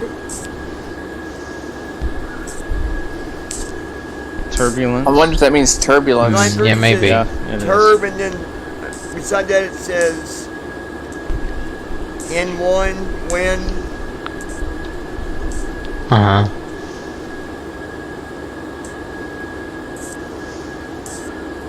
Now line 4 is quite useful because that I think shows you your optimum and maximum altitudes or flight levels. Yeah, it says quite good. on line 4 it says fuel at Kita 12.8. Oh, well, okay, maybe not then. Maybe that's on line 1 actually, up at the top. But there you go, so you can see the fuel at your arrival on line 4, I guess. There's somewhere which should show you your maximum altitude. It might be on line 1. Yeah, it shows yeah, it does. It shows my my current altitude that I wanted it to be at, and then the maximum, and then so 12.3. What is that? 12,000? 12,000 pounds? No. 12,300 probably. Okay, well, that ain't bad. Wait, are you in the... maybe that doesn't sound right. Are you in the 7.3? That doesn't sound right. Yeah, 12,300, that would be a lot. How much do you have now? 17,000. I think I loaded. I think Tim Brief gave me. I think I got the wrong. Like, it gave me too much fuel from the start. I think it's the problem. Oh, okay. Maybe it is right then. No, that's fine. It just sounded like a lot for the 7.3. That's why I questioned whether it was giving you duff info. Well, I'm at a lower altitude too, though, so it's going to burn a lot quicker too. From where I'm lower. Yeah. Uh-huh.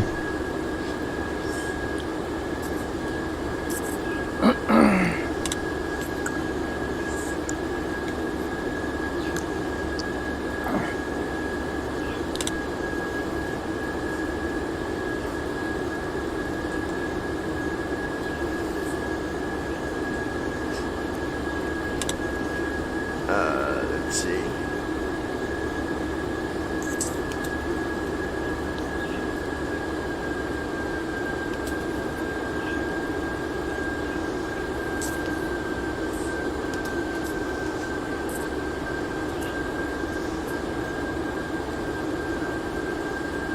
There we go.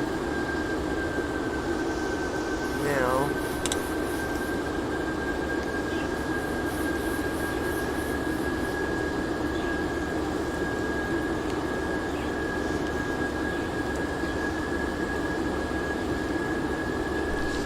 I'm back in that. Okay.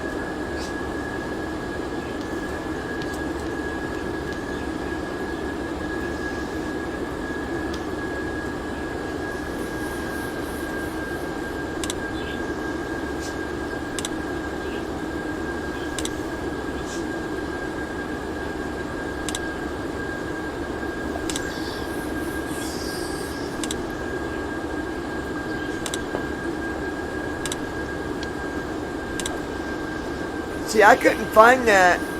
I couldn't find that cruise page on the in the 777 as easy as it is on the 7.3. You know why? Because you have to go to the VNAV page and Go to page down to cruise. Oh, it's in one of them. Okay. Yeah, it's in the gotcha. VNAV segment. Okay. That makes So I'm sense. guessing you hit Alt V to get to that page. Yeah, Alt the Victor triple? to get to it. Yep, and then you use Okay. page up and page down to go between climb, descent, and cruise. Gotcha. Same thing in the 47. All right. I'll be right back, guys. Okay.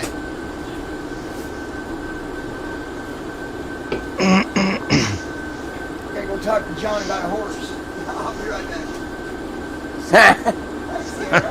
Alright. I'm back.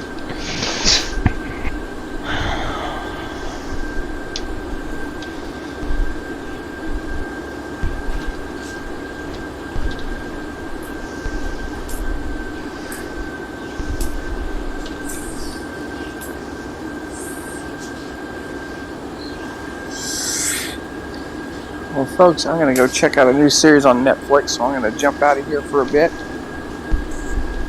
Alright, we'll Alright. catch you soon. All right. I'll be You'll back. miss the What's What are you New gonna on watch? TFM. What's up, Jeff? What are you gonna watch? There's a new series that just came out called Pearl Harbor Minute by Minute. I want to see what it's about. As far as, Okay. but I'll be back in a bit. Get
go crash the airplane. I mean, land the airplane.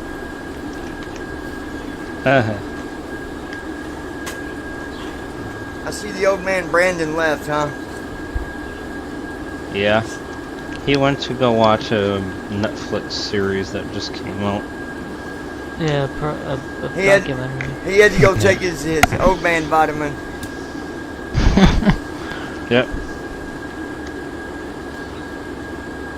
He's just an old man, y'all. Is that right, Josh? Yep.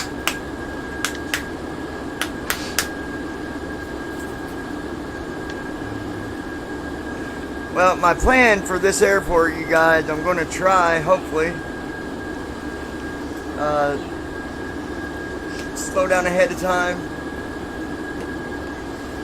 That way I'm not fighting speed when I get closer, or when I get, right up to it.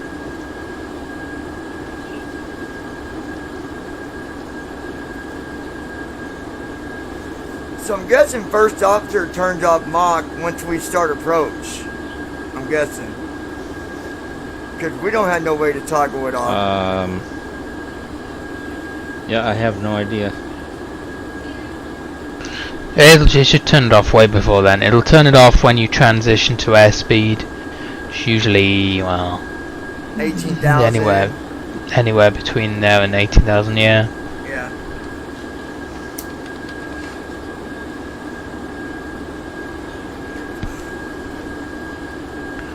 Let's see.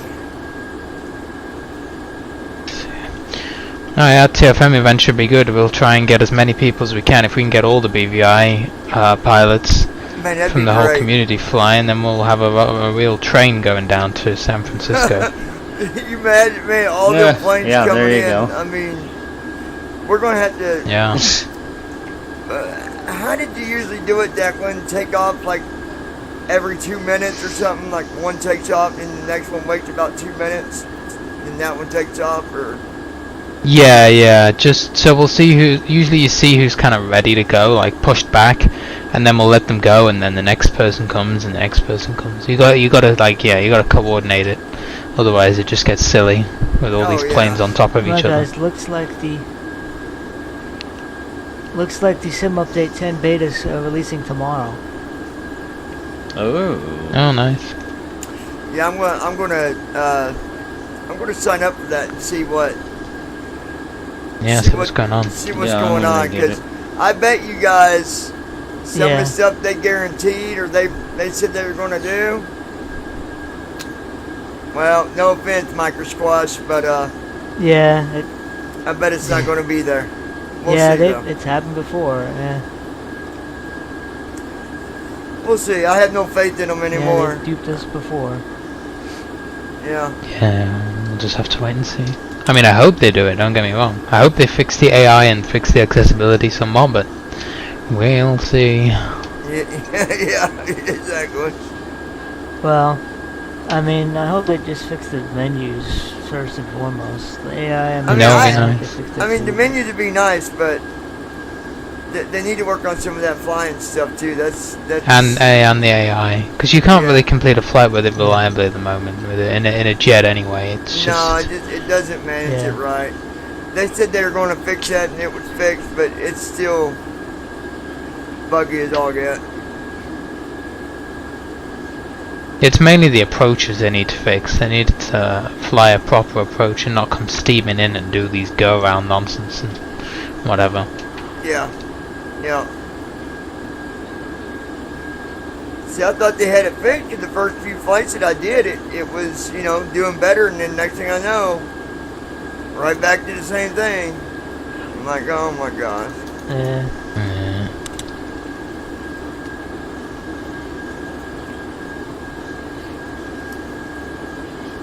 At least they fixed performance. They fixed that stuttering problem where, like,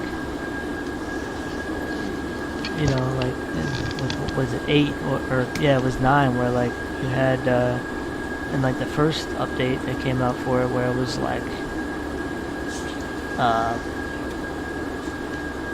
just stuttering like crazy.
we go.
Let's see.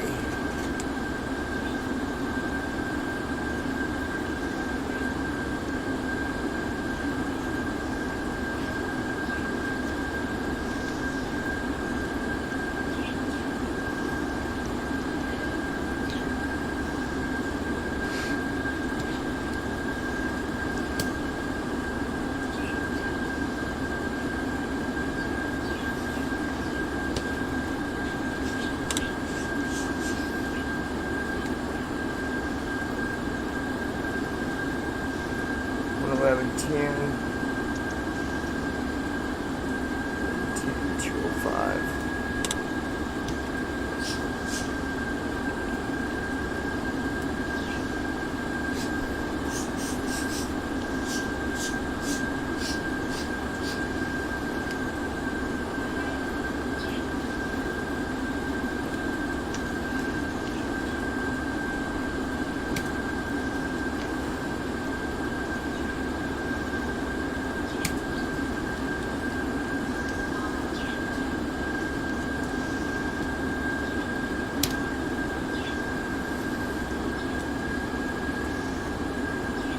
Oh, 205.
sir.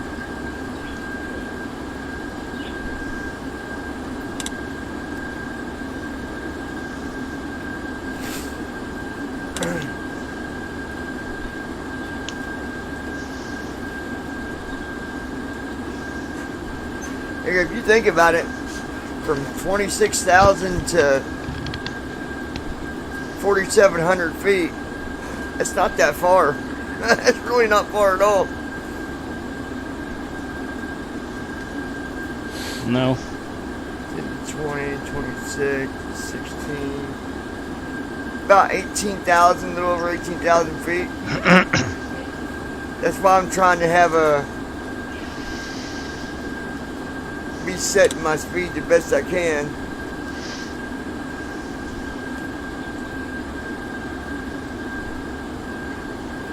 And I'm actually cruising at about 240 knots right now, so that'll bring me in nice and steady. Should. No, that'll help a lot. FMC, when it's showing the FMC button,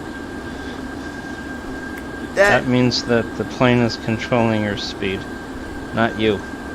But if you hit it when it says FMC, then you're controlling it, right? Yeah, so if you press that button, the speed FMC button, and it turns into speed MCP, that means you have control of the speed. Okay. So just think of MCP as managed computer speed, or something like that. Yes. Mode control panel, I believe. Yeah. Yeah, it's the auto flight speed.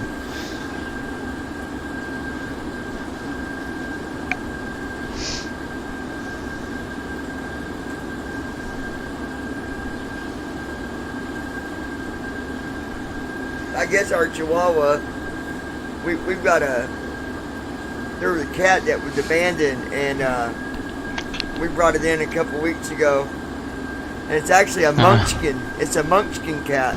They're called munchkins. Oh, jeez. A munchkin? Yeah. And well, Chloe had food on the floor, and that cat was gonna, or thought she was gonna have a bite. I guess the Chihuahua really got a hold of her ass. And I told Krista, I said, well, I mean, Chloe's not just going to sit there and be like, yeah, go ahead, it's no big deal. Like the way Chloe sees it is, this is my house. You're in my home. You know, that's my food. It takes a while for these things to, you know, like, for them to gain trust. Yeah. And luckily, she's kind of lucky that, because Chloe's an older dog, so she don't got all of her teeth like she used to. If she would have, it probably wouldn't have been pretty. Yeah. But can't really blame the dog. I mean, the dog needs to learn boundary too, but you know, it don't matter what you say to that to the dog. Like you said, they got to get used to each other, you know.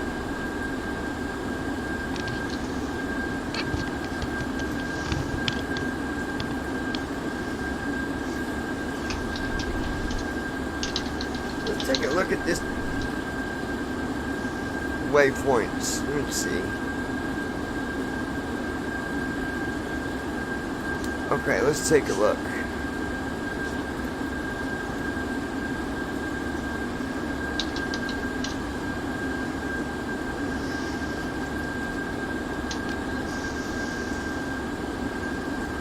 Alright, the runway is 4,794 feet.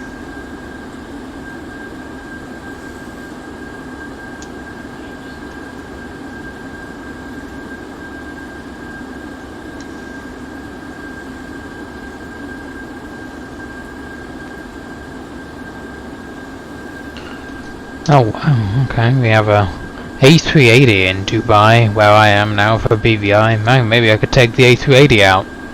It's been a long time since I flew that beast Oh on yeah, freeway. man.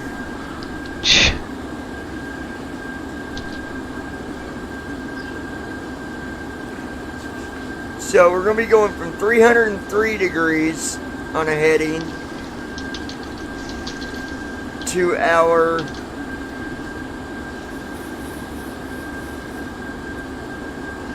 it goes from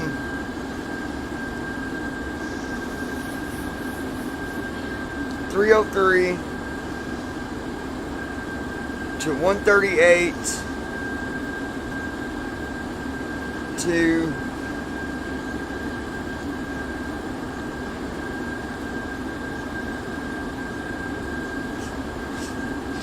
yeah, 138 degrees is the localizer, and the heading before that it's going to be at is 303 degrees. So that's not a real big turn, is it?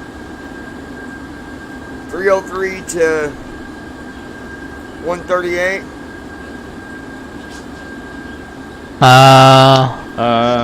It's about 180 degree turn, ish. Yeah, it's about 180 degree.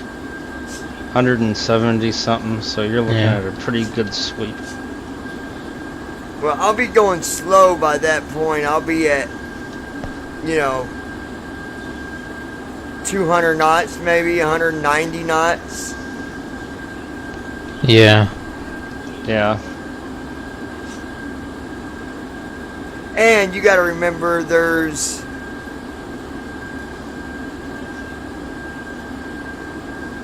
there's going to be plenty of time though. There's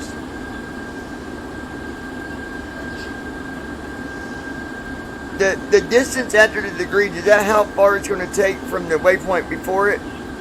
That's how long from the previous to that waypoint, right? Like it says 138 degrees, 28.0 nm. Oh yeah, so you got ages to make the turn, yeah. So 28 miles to make that turn. We'll be good. Because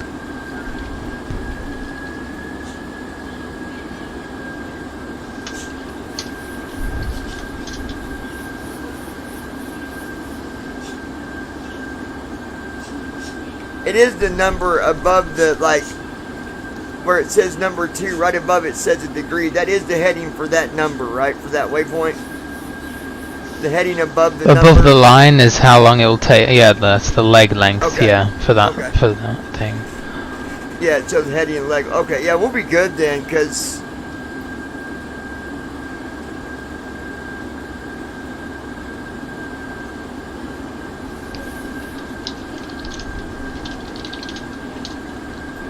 even it's going to be going from 295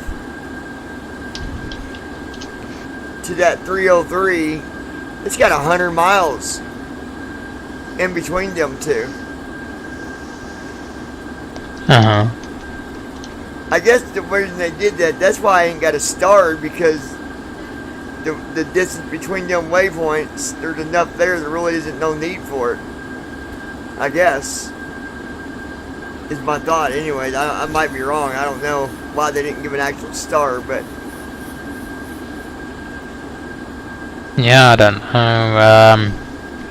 It's not a very big airport.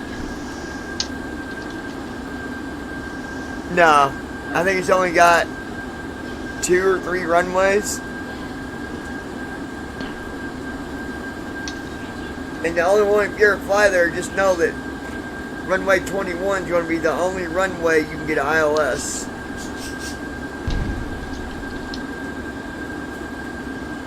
Unless you want to come in Top Gun style, then you can take runway 3. Yeah.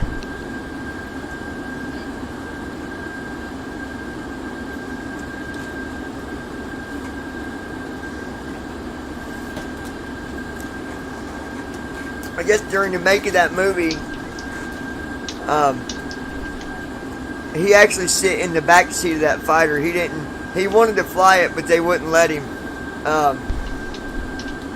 Even though he knows how to fly a fighter jet, but because that jet is like a... Wait, with Tom Cruise? Yeah. Yeah, he's got his... he's got his license to be able to fly something like that, but because of the cost of it, you're talking like a $70 million Yeah. jet, they said, "No, we're gonna let someone that's in the military, in the Air Force fly it." So you can't tell that he's not flying it in the movie. I mean, it looks like he is, Yeah.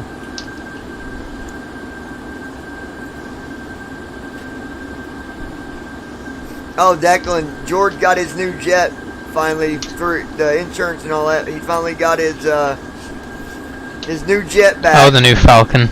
Yep, and now he's like, man, I gotta put all this shit back in it. You gotta upgrade everything again. It's got to do all these customizations and do you updated know, stuff. like the stuff that he had in it, the screens in the back and all that? Do you know he had to go out and buy it all over again because the insurance company, basically, when they do claims, technically they own his old jet. And so they get to do whatever they want with the jet and anything else that was under the insurance.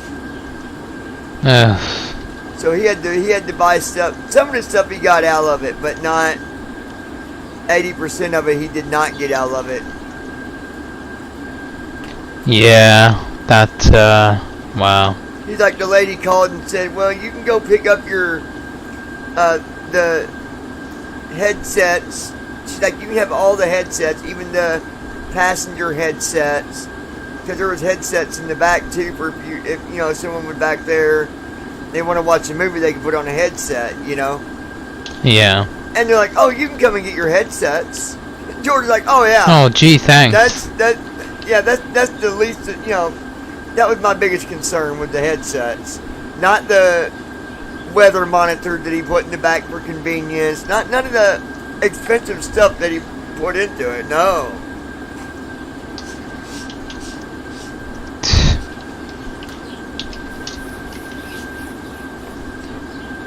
I mean, the passengers in the back literally had screens on the seats in front of them where they could watch stuff, look at the weather. Yeah. They could see where they're at, like they could see their flights, like where they're at, and all that stuff he's got to do all over again. Money grabbing bastards. Yeah, man. Cause like, I mean, what are they going to do with all that shit? Sell it to someone else? Yeah, it'd go to an auction. He said, I ought to wait till it goes to the auction and just go over there and buy it. Buy it back, yeah. Yeah, they'll send it to an auction or something That's stupid ridiculous. like that. It is. It really is. I mean, like he said, technically, he didn't write nothing down about the monitors in the back, but because it's attached, where it's actually mounted inside the jet, that makes it jet material. It's like the seats, they're mounted, so it's part of the jet. They consider that being part of the jet. The only reason you got the headsets, because it wasn't mounted. But like he said, what am I doing with these? Because when I go buy the new screens, they're going to have new headsets with them. Why do I need them? Yeah, hey guys, passengers, you can have 2 headsets each. Yeah, very helpful. Yeah. Have 2 of them. There you go. And freaking Mark is the guy that had the accident, and the other one actually called him about 4 days ago and had the courage to say, do you got a plane that I can borrow? I don't need to borrow the jet. I can take something different. George is just like, you got to be dick whipping me, dude. Like, what? Do I got what? Now go get your own plane. I mean, that's pretty much what he told him. I mean, I know it wasn't that guy's fault, but at the same time, that guy could have been more aware. And if he had been, like George said, that jet of his is fast enough. He could have maneuvered away from that quick enough to avoid that if he had been paying attention. I mean, they're fast jets, dude. within seconds, you could have that thing pointing a different direction and climbing at, 2,000 feet, Yeah. feet a minute. Yeah, I mean, it's not exactly like the Cessna's going to be a fast plane. I don't know when he could see it out of the windshield. I guess it depends what his point of view, how That's true. much Yeah, I time didn't he think had. about that. Yeah. If he was kind of, if there was some kind of blind spot and then it appeared out of nowhere, then it's understandable. If you could see it in his windshield for like 10-20 seconds beforehand, it still should be enough time to Well, I guess he yank told the George thing out of that- the way. He told George that he saw the plane, and he said, then he looked back and he didn't see it no more, so he figured that it, that it turned and went, a different heading. Well, must have been the blind spot because seconds later they're both going down. The other pilot, she got pretty bad injured, I guess. She got beat up pretty good. Yeah, I mean, it's happened before. There was a big crash over San Diego in the 80s or 70s where I think it was the Pacific South whatever, something, 727 got hit by a Cessna, and there was a blind spot or something, and they thought it was behind them and it was in front of them. And that was a commercial jet that went down over San Diego. So it's happened before, but I guess it depends how much you can. Did it have TCAS on board, or did the Cessna not have a transponder on? Was it just not high enough? He's thinking that it just wasn't up high enough for. At least that's what George saying. He was thinking, it had to be. I mean, I'm wondering. Yeah, because I mean, if that Cessna was on a full flight, they should have had the transponder on. And although the Cessna won't have TCAS, I don't know if the Falcon, I'm guessing, has some kind of TCAS display that shows traffic nearby. Yes. Yeah. Yeah. The Falcon does. That's why George is kind of leery about letting him fly, because he's like, why did he not pay attention to the TCAS? Because that should have picked it up with no problem. Should have. And that's why, George was saying he could have looked at the TCAS, saw it coming, and even if you would have been like, oh, it's going to hit me, and say it didn't, okay, you made a mistake by, getting away from it, but at least you didn't get hit. He could have done. Because normally the TCAS will do two things. You get the display visually, and you'll get an oral warning saying traffic. I don't know if the warning happens because the other plane doesn't have TCAS, because usually one plane will get told to climb and the other will get told to descend.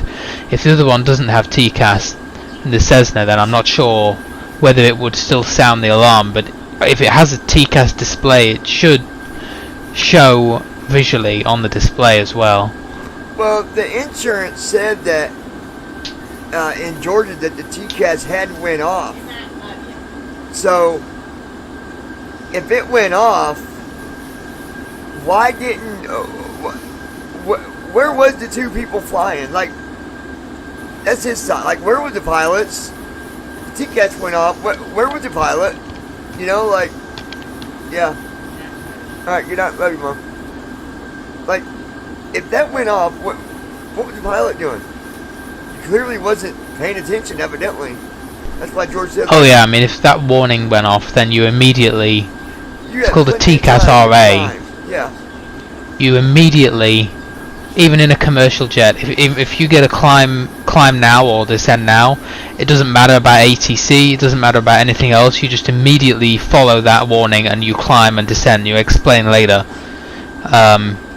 There was even an incident over Europe where a load of children were on a flight, taking them to some kind of show or something, and the TCAS said climb, and to another plane, and the controller said descend, and the crew followed the ATC instruction and descended, and the TCAS was correct, and they smashed into another plane, and that was it. So you don't even follow ATC. If that thing goes off, you follow that immediately. I think what he was saying was that the small plane didn't have that system in it. So, from what I gathered, they wouldn't have got a warning on the, or at least they wouldn't have got a climb. Yeah, it didn't get like a doom, you know, it didn't get Climb, no, descend. It apparently gave one beat about traffic, and then you're supposed to, you know, go over, you know, look at your, right, look at it, and then because it doesn't know what the other one's going to do. You've got to look at it, yeah. So it doesn't alarm. And so George, like, okay, so it did beep. Why didn't you look at it? You seen the traffic there. There was traffic. You look, you see this traffic. Who cares what the ATC says? Move the jet, dude. Move the jet. If you see the traffic's disappeared, you see, the thing is, if you can see the traffic visually, and then you lose sight of the traffic out the windscreen, logically, if it was me, I would go, okay, where is it on TCAS? Let's look on the TCAS immediately, because you've lost sight of it. And then I would move away from it. Yeah. George said immediately, if that TCAS beeped, he would have looked at it, and he would have moved away from that other plane by 4,000 or 5,000 feet in any direction, whether it had been down, left, right, up. You know, within 4 to 5,000 feet, you got plenty of time to continue to make a decision to stay away from it. Because I mean, it says it's not going to be fast enough to keep up and breach 4,000 feet within seconds. You know. I kind of wonder, is there a visual? Because like I know in like the PMDG. The TCAS will say like traffic, and like, you know, we don't know, is it like, you know, where is it, especially if there's no ATC. So like, is it, you know, is it a visual indicator like with an arrow like pointing like, you know, whether you got to climb or descend or whatever the case?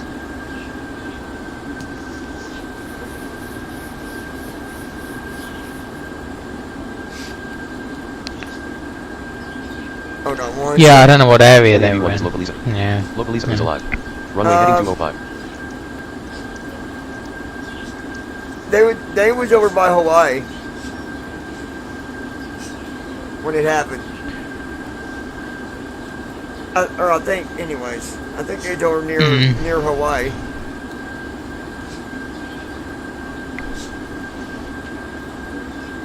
I can tell you one thing. Mark won't be flying his planes no more.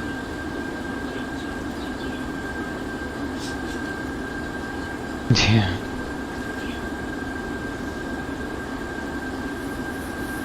How can you tell, like with TCAS, what like whether you have to climb or descend? Because it doesn't. Well, you like the oral warning just says traffic. You got to make that decision yourself as a pilot. You got to, like, it's going to show you where it's at. Oh yeah. Oh yeah. Yeah, if the other plane had a TCAS, it'll give one instruction to one plane and one instruction to the other, and it'll be climb to one and descend to the other. But I guess because the Cessna didn't have TCAS, because it's just a little prop plane, it couldn't give any instruction to that, so it can't follow that procedure. Yeah. Forecast uplink ready. CDU message cleared. Yeah, the other plane didn't have nothing on, didn't have that at all. So. CDU message displayed. Descent forecast uplink. CDU message cleared. Just shows you how important TCAS is. I mean, in the in the 70s and 80s or whatever, they had no TCAS, so. Yeah. And not even on the bigger planes. I just did a quick Google search. It says minimum altitude at which radar can detect aircraft on the ground, plane to plane or ATC to plane, is 2,500 standard US feet. CDU message Anything below this is not detectable by radar or TCAS. Yeah, they must have been pretty low then.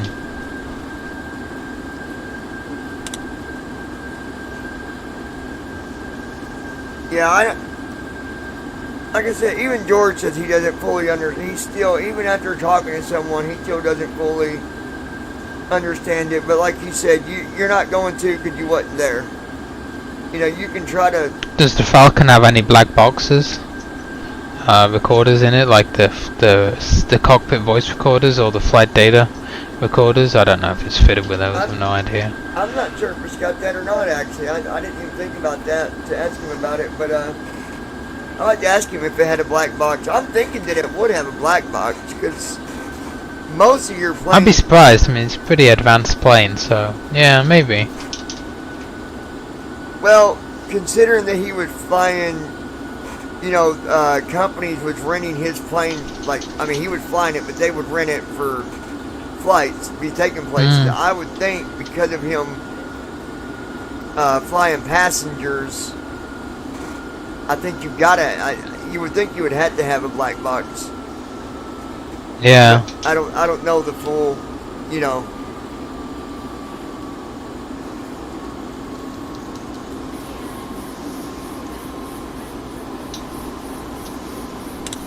Because the data recorder will definitely show what came up on TCAS and what the pilot did in response. Oh yeah. Yeah, if it's got one, it would have showed them everything.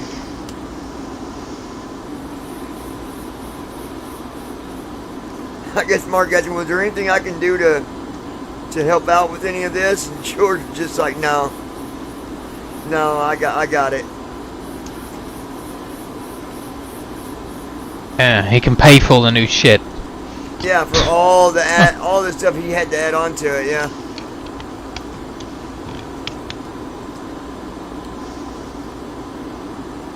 Yeah, I mean it's definitely not really his fault. There's much more fault of the Cessna pilot. Oh yeah, 100%. Massively, but yeah, there's probably something that he could have done. I think George is just still in that stage right now where he's just like, I just don't want to. I don't want to bother with either one of them pilots. Like considering probably the amount of money that he had tied into that one, but I mean, George did say it was an accident, you know, and that like he don't hate the guy. They're still friends, but it's just going to take him a minute to get that crap out of his head of, you know, hey, can I go fly, you know, with you, blah blah blah. Like, no, last time you flew, you destroyed my shit.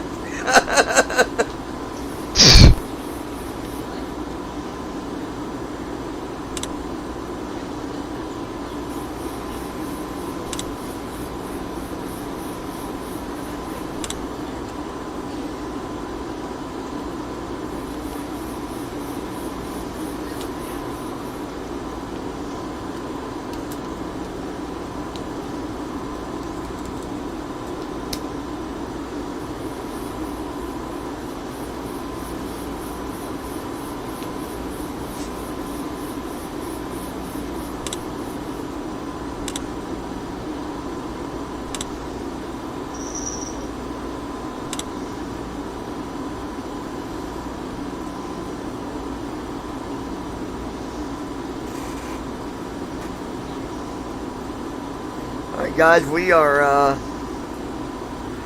working on our landing now, so let's see what happens here.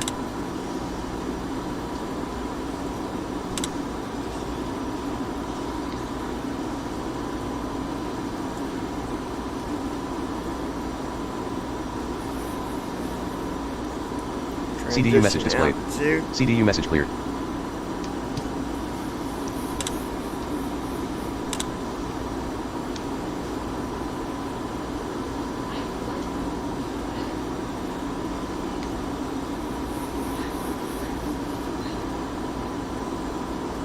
CDU message displayed. CDU message cleared.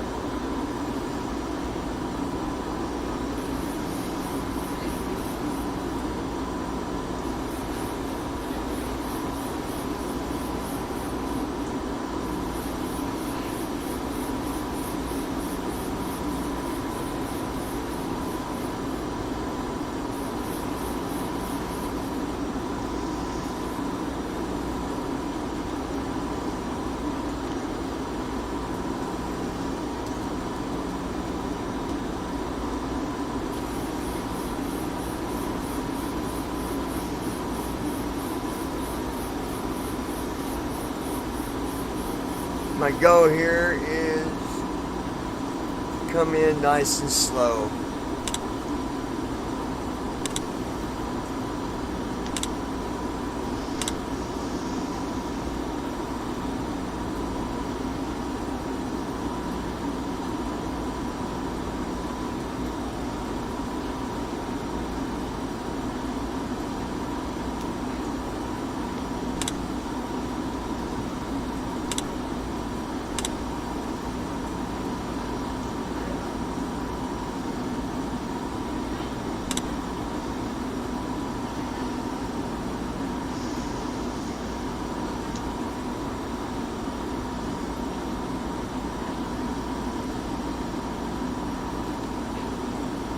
Technically only got about 11, let's see, 14, 13, 12, 11, 10, 9, 8, 7, 6, 5, a little over 10,000 feet to go. That's why I wanted to be this slow to start with, which I think might have been a good choice.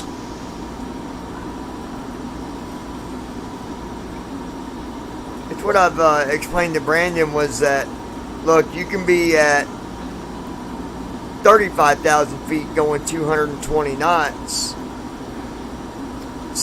You know, when you look at the jet, stall speed is stall speed. So whatever that stall speed is, that doesn't change from 10,000 to 30,000 to 20,000. As long as you don't meet that stall speed, you're not going to stall. This is true. I would hope not. CDU message displayed. If you do, High on above something's 10 wrong. degrees. Something's wrong if you do. Uh-huh. Yeah, it doesn't matter what the altitude is.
Glide slope is alive. NAV1 is glide slope.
Oh, come on.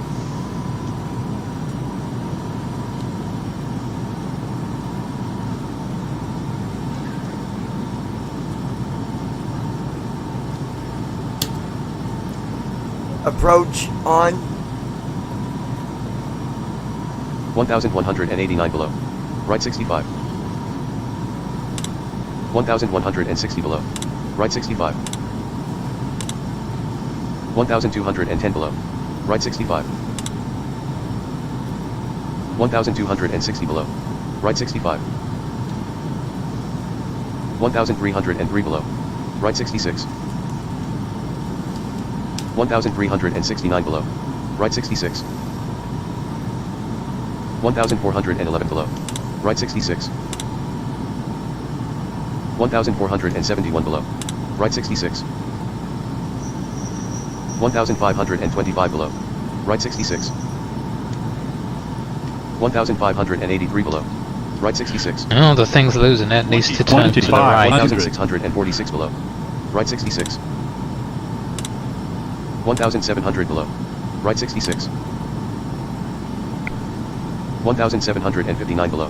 Right 67. 1826 below. Right 64. 1888 below. Right 57. 1923 below. Right 44. 1905 below. Right 33. 1864 below. Right 18. 1765 below. Right 9. 1653 below. Oh, there we Right go. 3. It's coming. Glide slope is alive. NAV1 has localizer. Localizer is alive. Runway heading 205. NAV1 has glide slope. 1406 below. Left 1.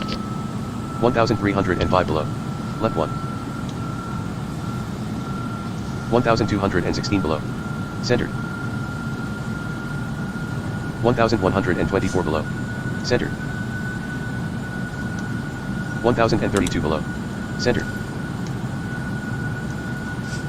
939 below. Centered. 841 below. Right 1. 742 below. Right 1. 650 below. Right 1. Glide slope is alive. NAV1 has localizer. Localizer is alive. Runway heading 205. NAV1 has glide slope. 417 below. Right 1. 320 below. Right 1. 227 below. Right 1.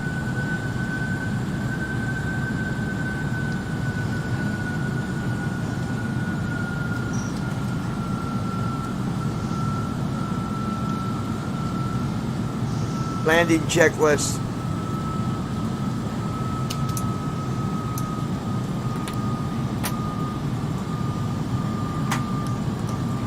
Did you just hear that, Declan?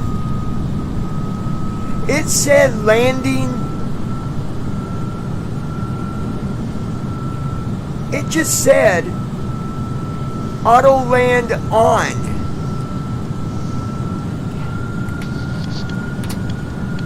Like legitly, it said auto land. Yeah. Oh, I don't actually hear your speech. It isn't routed. I only hear the plane. Oh. 1,000. It said auto land. Okay. Oh my God! Slow down.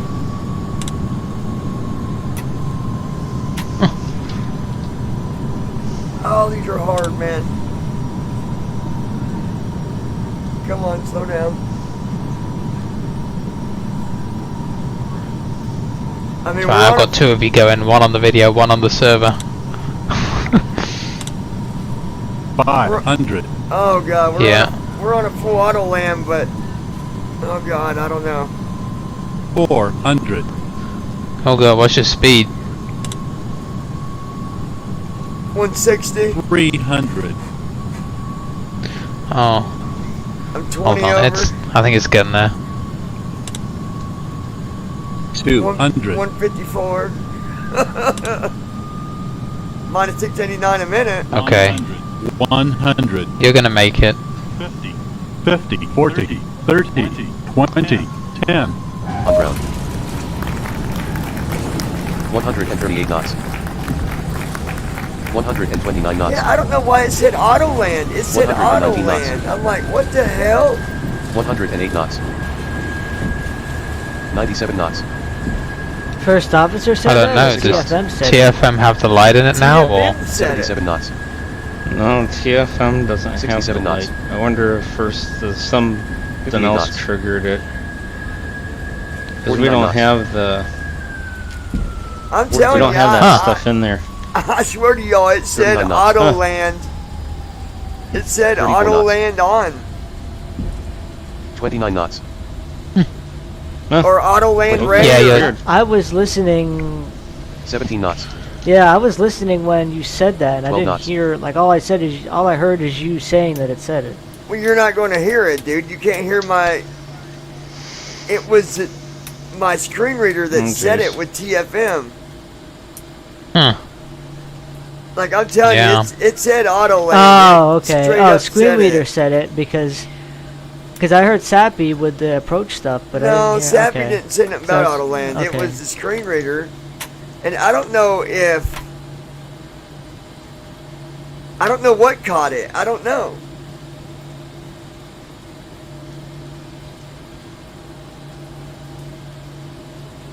I'm gonna check my. Yeah, I don't know. Yeah, it straight said auto land. I'm like, what the hell?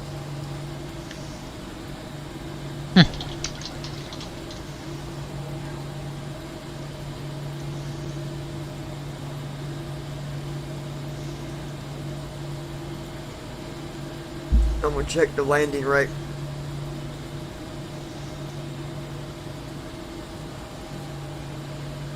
Mine's 482. That ain't bad for coming in fast. Well, I mean, it wasn't fast, I guess. It was doable. Yeah. It was trying to save it at the end. Yeah, it did a good job.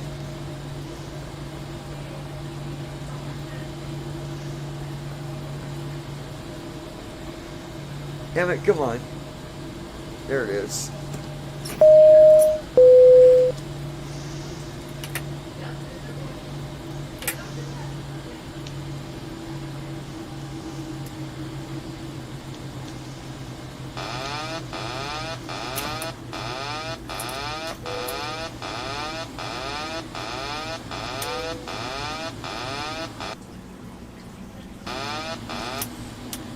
Shut up.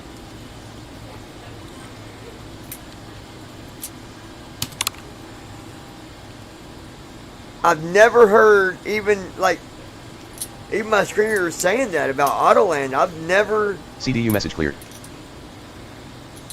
Yeah. Don't know what it was. Who knows? Maybe Andy snuck in a secret feature. I mean, it's just not well known. Not that I'm, unless it's one of these really old ancient offsets that we put in there and never have taken it out yet. I've never heard it before. Yeah. So I don't know. Before I even hit Command B, it had said Autoland, and then I turned it on, but that's got me boggled as fuck. I don't know where that came from. Yeah, I don't know.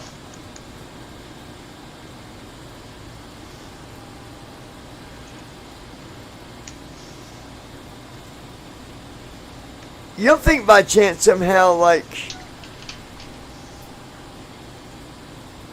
the reader somehow caught some text or something, do you, like in the flight window?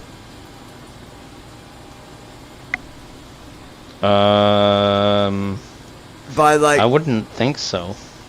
or GSX maybe? Something to do with I mean, I don't know. No, it wouldn't be GSX. Hold on, let me look. Well, Well, your mic went kind of weird. There you go. The Yeah, it kind of sounded like you were behind me for a minute. Yeah, kind of went something like. Anyway.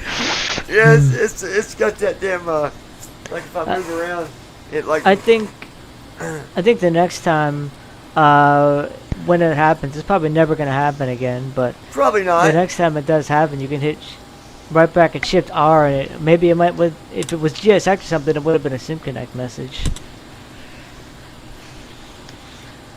Yeah. Unfortunately, right bracket R just said blank. Blank.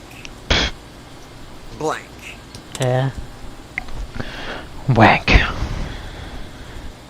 Well, shit. I'm Yeah. assuming that this thing say auto land active. Yes. I think that is what it said. Yes. Okay, yes, it is. Yeah, okay, it's in here under the old offsets. Huh. It's the first time I So ever you heard that. happen to actually catch it at the right time. Once in a lifetime shot. Is it because? Well, Johnny, you won the lottery. Was it because I had autopilot? No, that's the instruments enabled. Autopilot instruments. I doubt it. No, it's probably just caught the right conditions at the right time.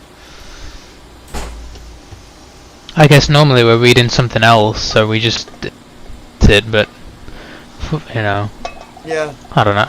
I- Maybe, yeah. I wish that would work every time like that, because that's what we need. I mean, that's... Because as soon as it said that, I hit Command B, and it was just perfect, man. Flew me in, got I mean, my... I guess if you actually landed it.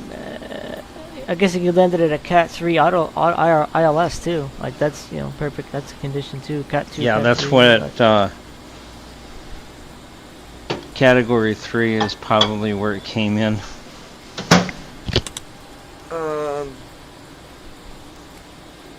Oh, nice.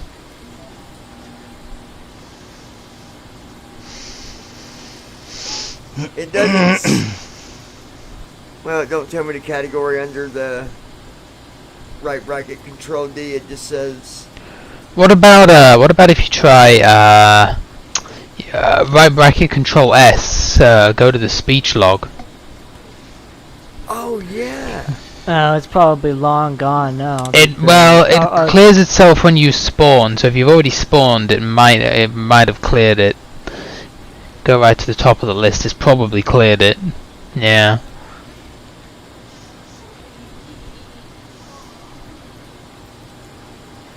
Because when the sim reloads after you're a right, spawn, yeah. it'll be gone. Okay, yeah. If it happens again before you spawn, you check the speech log and it should be there. Oh, okay.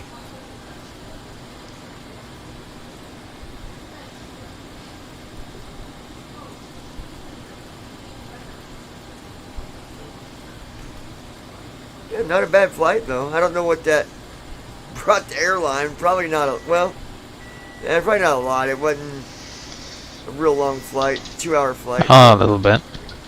Let's have a look. Yeah, that one that I did made 10 million. I was pretty surprised. I bet Guess that's what the 7.4 can do. It probably didn't even make that on that one. Probably a million or something. Rating 100. $751,000 it made. Not even a million. Damn. Yeah, no one wants to go to this airport, wherever it is. It's very difficult to make anything more than $1 million with the 737, to be honest. Yeah. If you're making 2-3 million, you're doing well. They just, yeah. Well, I know one way for us to make better money is if we could get pilots. If we had centers, the centers, and we took cargo back and forth to them centers, we can make more money that way. Oh yeah. Well, we have one in London. We have a maintenance centre in London, but no one ever uses it. I was trying to get I think we advertised it once, but on the main page. But yeah, I guess there's just so many of them, loads of them. People don't fucking. Yeah. We need a storage, what is it called, Andy? Not maintenance, but It's a warehouse. It's a warehouse. We need a warehouse because the way it works, if, let's say we have one in, let's just say New York, and then one in the country you just said, and you took stuff from there to that other spot, like anything that we take in between the different warehouses, we make more money. Yeah, I As wonder long how as you they make get one. delivered. Go to So when you're on the fleets page. Go down below, you'll see it says airport centers, or click on Cargo. Yeah, it'll say airport centers or something like that, and then if you go to that, it will let you build one. Oh yeah, airport But you have center. And see there, you can put But you have to like select how much you want to make. You can put where you want to put Oh, it. build center. Yep. So we can Yep. build a storage one, but I don't want a storage one. Oh, hold on. Small maintenance. Yeah, it's got different ones. Bullshit. You want a warehouse. Yeah. Yeah, make sure you have the cargo fleets highlighted though, because if you don't, it'll do it for another Oh, we fleet. do. Yeah. VA office. Okay. You put a. Oh, here we go. Large warehouse. Yep. Yeah. So the idea is, let's say you put one in the United States, then you say London is going to be the western seaboard for. So any packages that say everybody has in Europe going to the United States can bring it and drop it off at London. And then you can have some people that take all of those packages and dump them over in New York. And then other people from, like, don't want to fly outside the United States, let's say, can go deliver them. Yeah. But you don't get paid until they get delivered to their final destination. So if you have like 650 packages bound for the US sitting in there, when they expire, you're going to lose like $250 million. Yeah, I mean, we're currently just delivering other people's bloody cargo. Let's try a medium warehouse for now, see how it goes. And I think you want to. And if it's not working, you can always scrap it. Yeah. Well, you don't. And you can also just not scrap it, and you can keep it, but you can take it like where it's not active. Like you can shut it down, but you still own it. Oh, know you what I can mean? close it. Yeah, Yeah. you can close. You're still paying rent on it, but you can close it. I think the other part of it too, you want to. There's an advantage to having an office as well. That's part of the money streamline. Is the office? Yeah, I'll have to look up what the office actually does. What we can get out of an office. Where should we put this medium one? Put it in the US. Let's see, where can we put it? I'd put one at maybe like, I don't know, like Vegas or LAX, and then maybe have something popular people go to in the US. Yeah, I got like it gives me a combo box of places. I guess it's where we have flight plans to right now or something.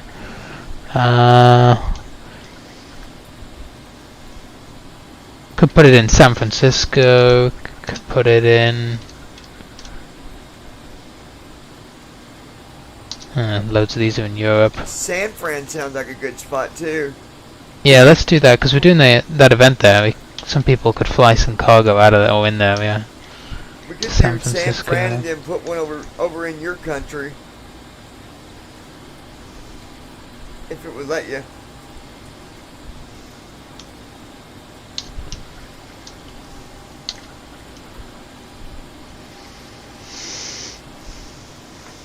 Let's try it. Submit. Let's put one in San Fran. And you can set like. Center now open. Yeah. Did you see where you? So can you were set- saying what, Andy? That packages get delivered here, or we have to deliver them, or we take them out of there? So it goes it goes both ways. So Yeah. let's say you have people. that are flying from Germany or wherever, and they bring all these packages bound for the U.S. to London warehouse, drop them off. Somebody's going to have to take all of these packages from that London warehouse and drop them off somewhere in the United States. Yeah. Then, if you got people that are flying in the United States that don't want to fly anywhere, they can pick that cargo up out of that U.S. warehouse and deliver it. Right, distribute So it it's round kinda to like- its destinations in the US. Yeah. Yep. And you can do the same thing, like have one over in the other country, and anyone over there don't want to fly Yeah, out and you can. from over there. Us long haulers can take the cargo over there, and then the locals can fly it around. Yep. And it works the other way around. So let's say, I don't know, you have a Boston warehouse, so people go drop off the stuff bound for Europe and other countries, and there you got your long haulers over there that come pick it up and drop it off at the London warehouse, and then all the local flyers over there would just distribute it around to their destinations. But the trick and catch to the whole entire problem is the fact that all of these packages that are getting shuttled from warehouse to warehouse have to make it to their final stop before you get paid. So you could have $180 million in cargo tied up in warehouses. Yeah. And not get paid for it until they're delivered. Well, all we got to do is let people know Just that monitor and see. and maybe make an announcement on the board, the blackboard.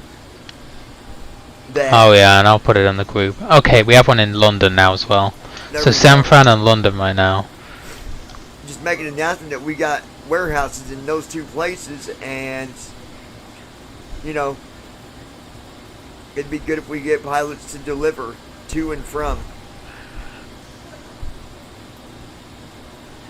Yep. See, the smallest. Okay, so that's a warehouse. I'm just looking. The smallest center is called a VA office and operates just like a warehouse, but its real purpose is as a place for the representative to do the work.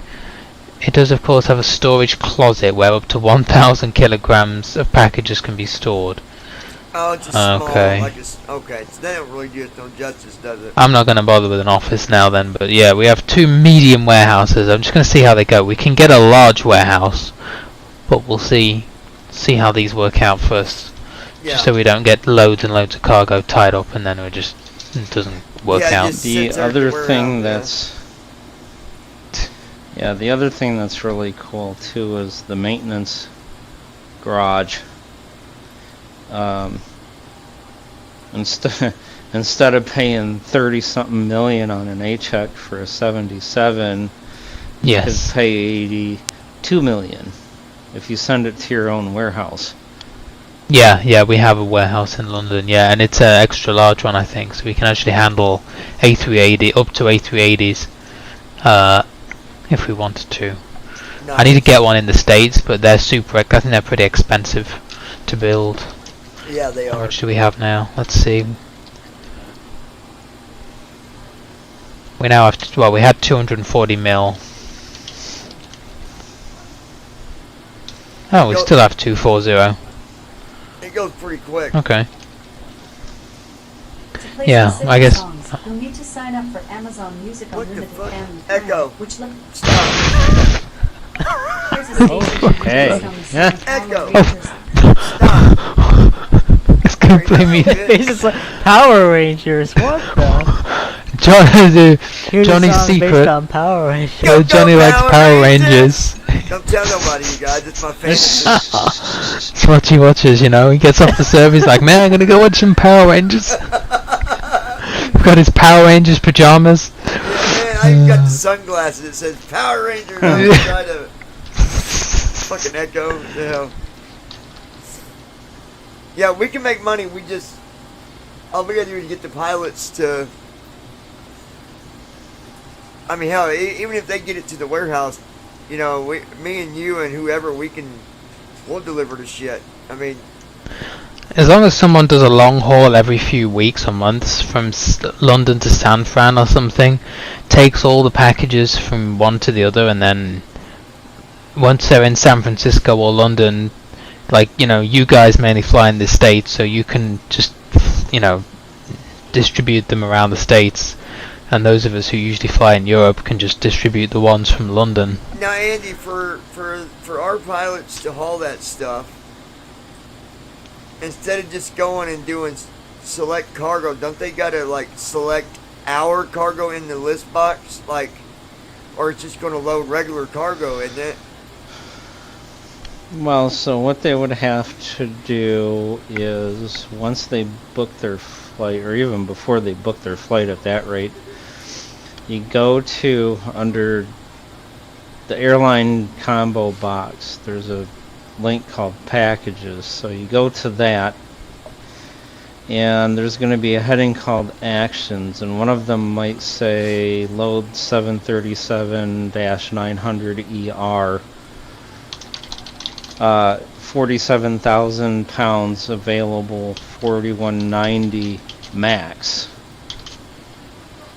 And so then what you do is there's going to be a heading that has the warehouse, and so it's going to be a big huge table of packages there.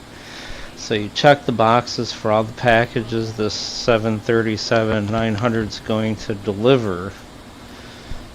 Under actions, you go to load the airplane that you're going to fly, and you load those packages up, and then you go book your flight. Yeah, like there's a thing here that says all VA packages. So if I click on it, it doesn't do nothing right now because I'm in Dubai and we don't have one in Dubai. But I'm guessing if I was in London, it would probably pull up all the packages in London that we have. Right now it would show that we ain't got nothing because nobody's delivered nothing to our warehouse, right? Like we. Yeah. We would have to deliver. Yeah. Maybe I'll take some into San Francisco. Yeah, so maybe you I'll would do have that. to be. You would have to be in California, let's say. You'd have to be in the city where that warehouse is located to load it up. Yeah, but there's been no cargo delivered to the warehouse yet.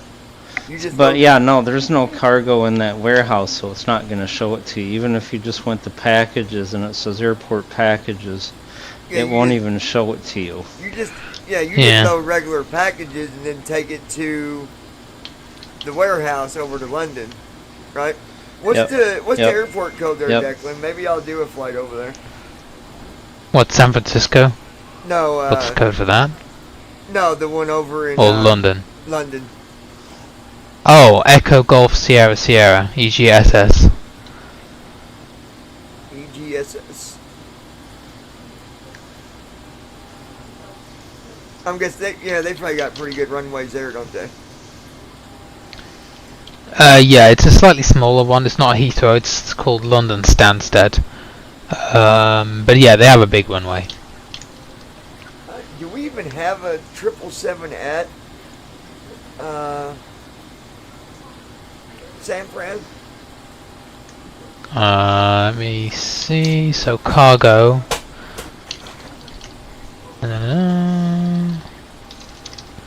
So we have a cargo 737 at Memphis, a cargo 747 at Hong Kong, another one at Seattle, cargo 748 at Dubai, that's the one I have.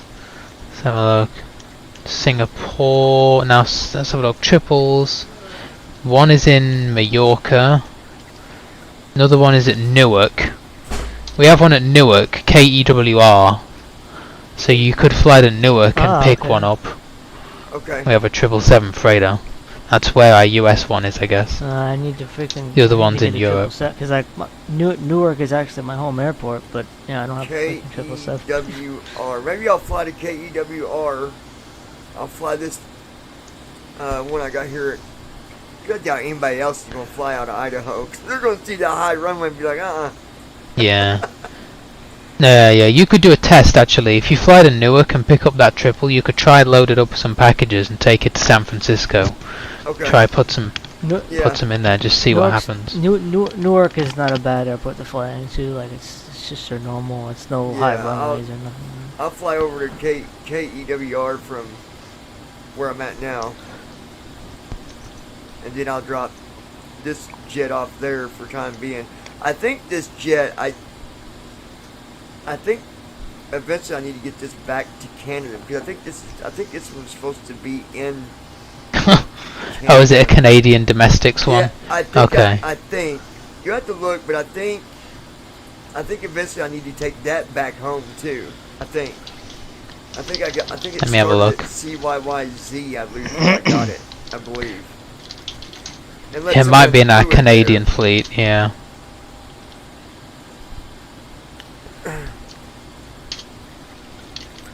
I've had this jet all over the place, man. If you go look at the flight, Yeah, it's been your jet for a while. I've been keeping it busy. Operator fleet. Yeah, it's in Canada Domestics fleet. So yeah, Okay, so it came from there. I'll eventually get this back up to Canada.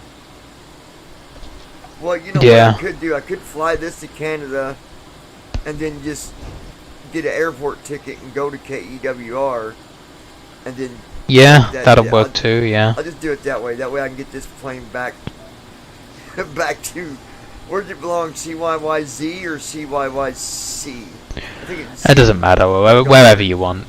It's just as long as it's in Canada, I guess. It's yeah. I think its base is Toronto, but doesn't fly wherever you want.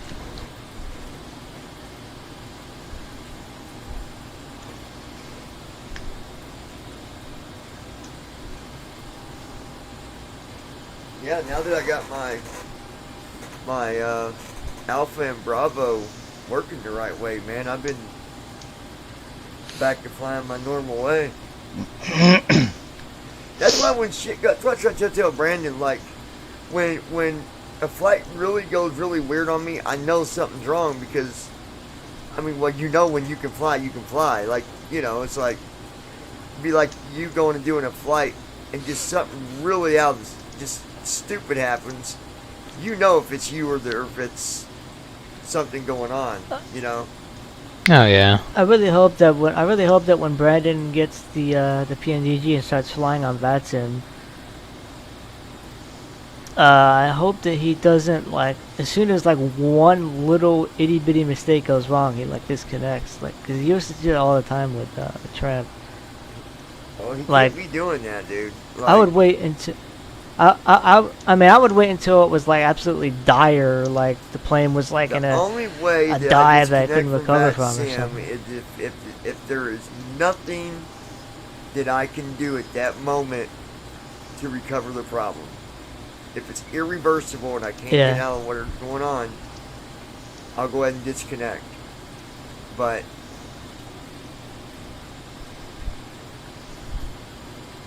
Yeah, generally, as long as, I mean, even on approach, if you're having problems, if you just, usually controllers will be more than happy if you just like, yeah, look, dude, I'm having problems, I can't, you know, the FMC's screwing up or Tramp's screwing up, just can you just give me some vectors onto the ILS? yeah. And they'll just vector you, and then they'll say, alright, you've lined up, you're ready to go. Hit approach mode, and yeah. Yeah, because they can line you right up with, I mean, even if you miss it, they can give you the head and go right back around and line you back up again. I mean, Yeah. Oh, when we were in Seattle the other night and there was that event on, we were going around for 30 minutes. About 3 times the guy, it was so busy, he says, cleared for the approach, turn on approach mode, and he says, actually, Vision 2 Delta Whiskey, I'm sorry, there's too much traffic, I'm not going to be able to get you in here, just turn back round heading, blah blah blah. I was like, man, fuck, you know, we nearly got it and then we're back around again. Ugh. See, Brandon told me, was it last night? Yeah, last night he's like, he's like, when I get my computer, he's like, I think I'm going to do a freeware flight to get ready for to prepare myself. And I said, Brandon, the freeware is not going to prepare you. PNDG. Oh, don't even bother. You, dude. It's not going to prepare you. There's no comparison. No, not even I close. did a freeware flight, man. Well, actually, I think you're getting ready to eventually here soon, the 380. Yeah, I did one on a video on Monday as did well, one the but other day, yeah. and it's Man, it's nice, different it's now. fun, but it's not quite the same. Isn't it Yeah. so different now? Like, you know how we used to, like, was really now when, like, I did one the other day and it was like, man, I was like trying. I don't know what happened with that freeware video I did. It fucking blew up. Everyone, like, the view count on it's. I was like, what the fuck? Like, why is people I think it's probably freeware? I think it's because you were using Pro ATC. I think, and people wanted to know like how the new version stuff worked. That's my guess of why it blew up. Yeah. Also, Or the and fact also you were on VAT Maxim at the same USA. time. Yeah, and also VAT USA liked it on Twitter, so I think that must have been what happened. Because I was like, what, like fucking freeware, and everyone's viewing it. I was like, PMDG, people don't view it for shit. Yeah, yeah.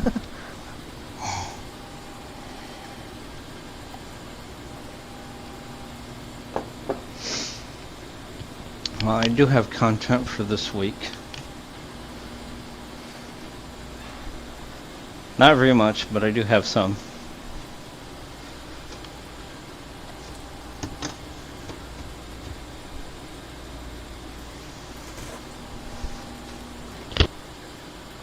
Oh, you know, we just been hanging out with people online. I didn't even stop streaming. We're We're still on the stream. Oh god. I hope we didn't say anything. I don't think we did. No, we've been good, but I think we're good. yeah. We've been good boys, but yeah, well. So guys, we're gonna end this, and we're gonna restart it actually for Andy's for the sneak peek. Yeah. So it's just gonna be off and right back on technically. So yeah, let me do that, guys. I appreciate everybody watching. Be sure to like, share, subscribe, all that good stuff, and we'll be back here with you in just a little bit doing the sneak peek with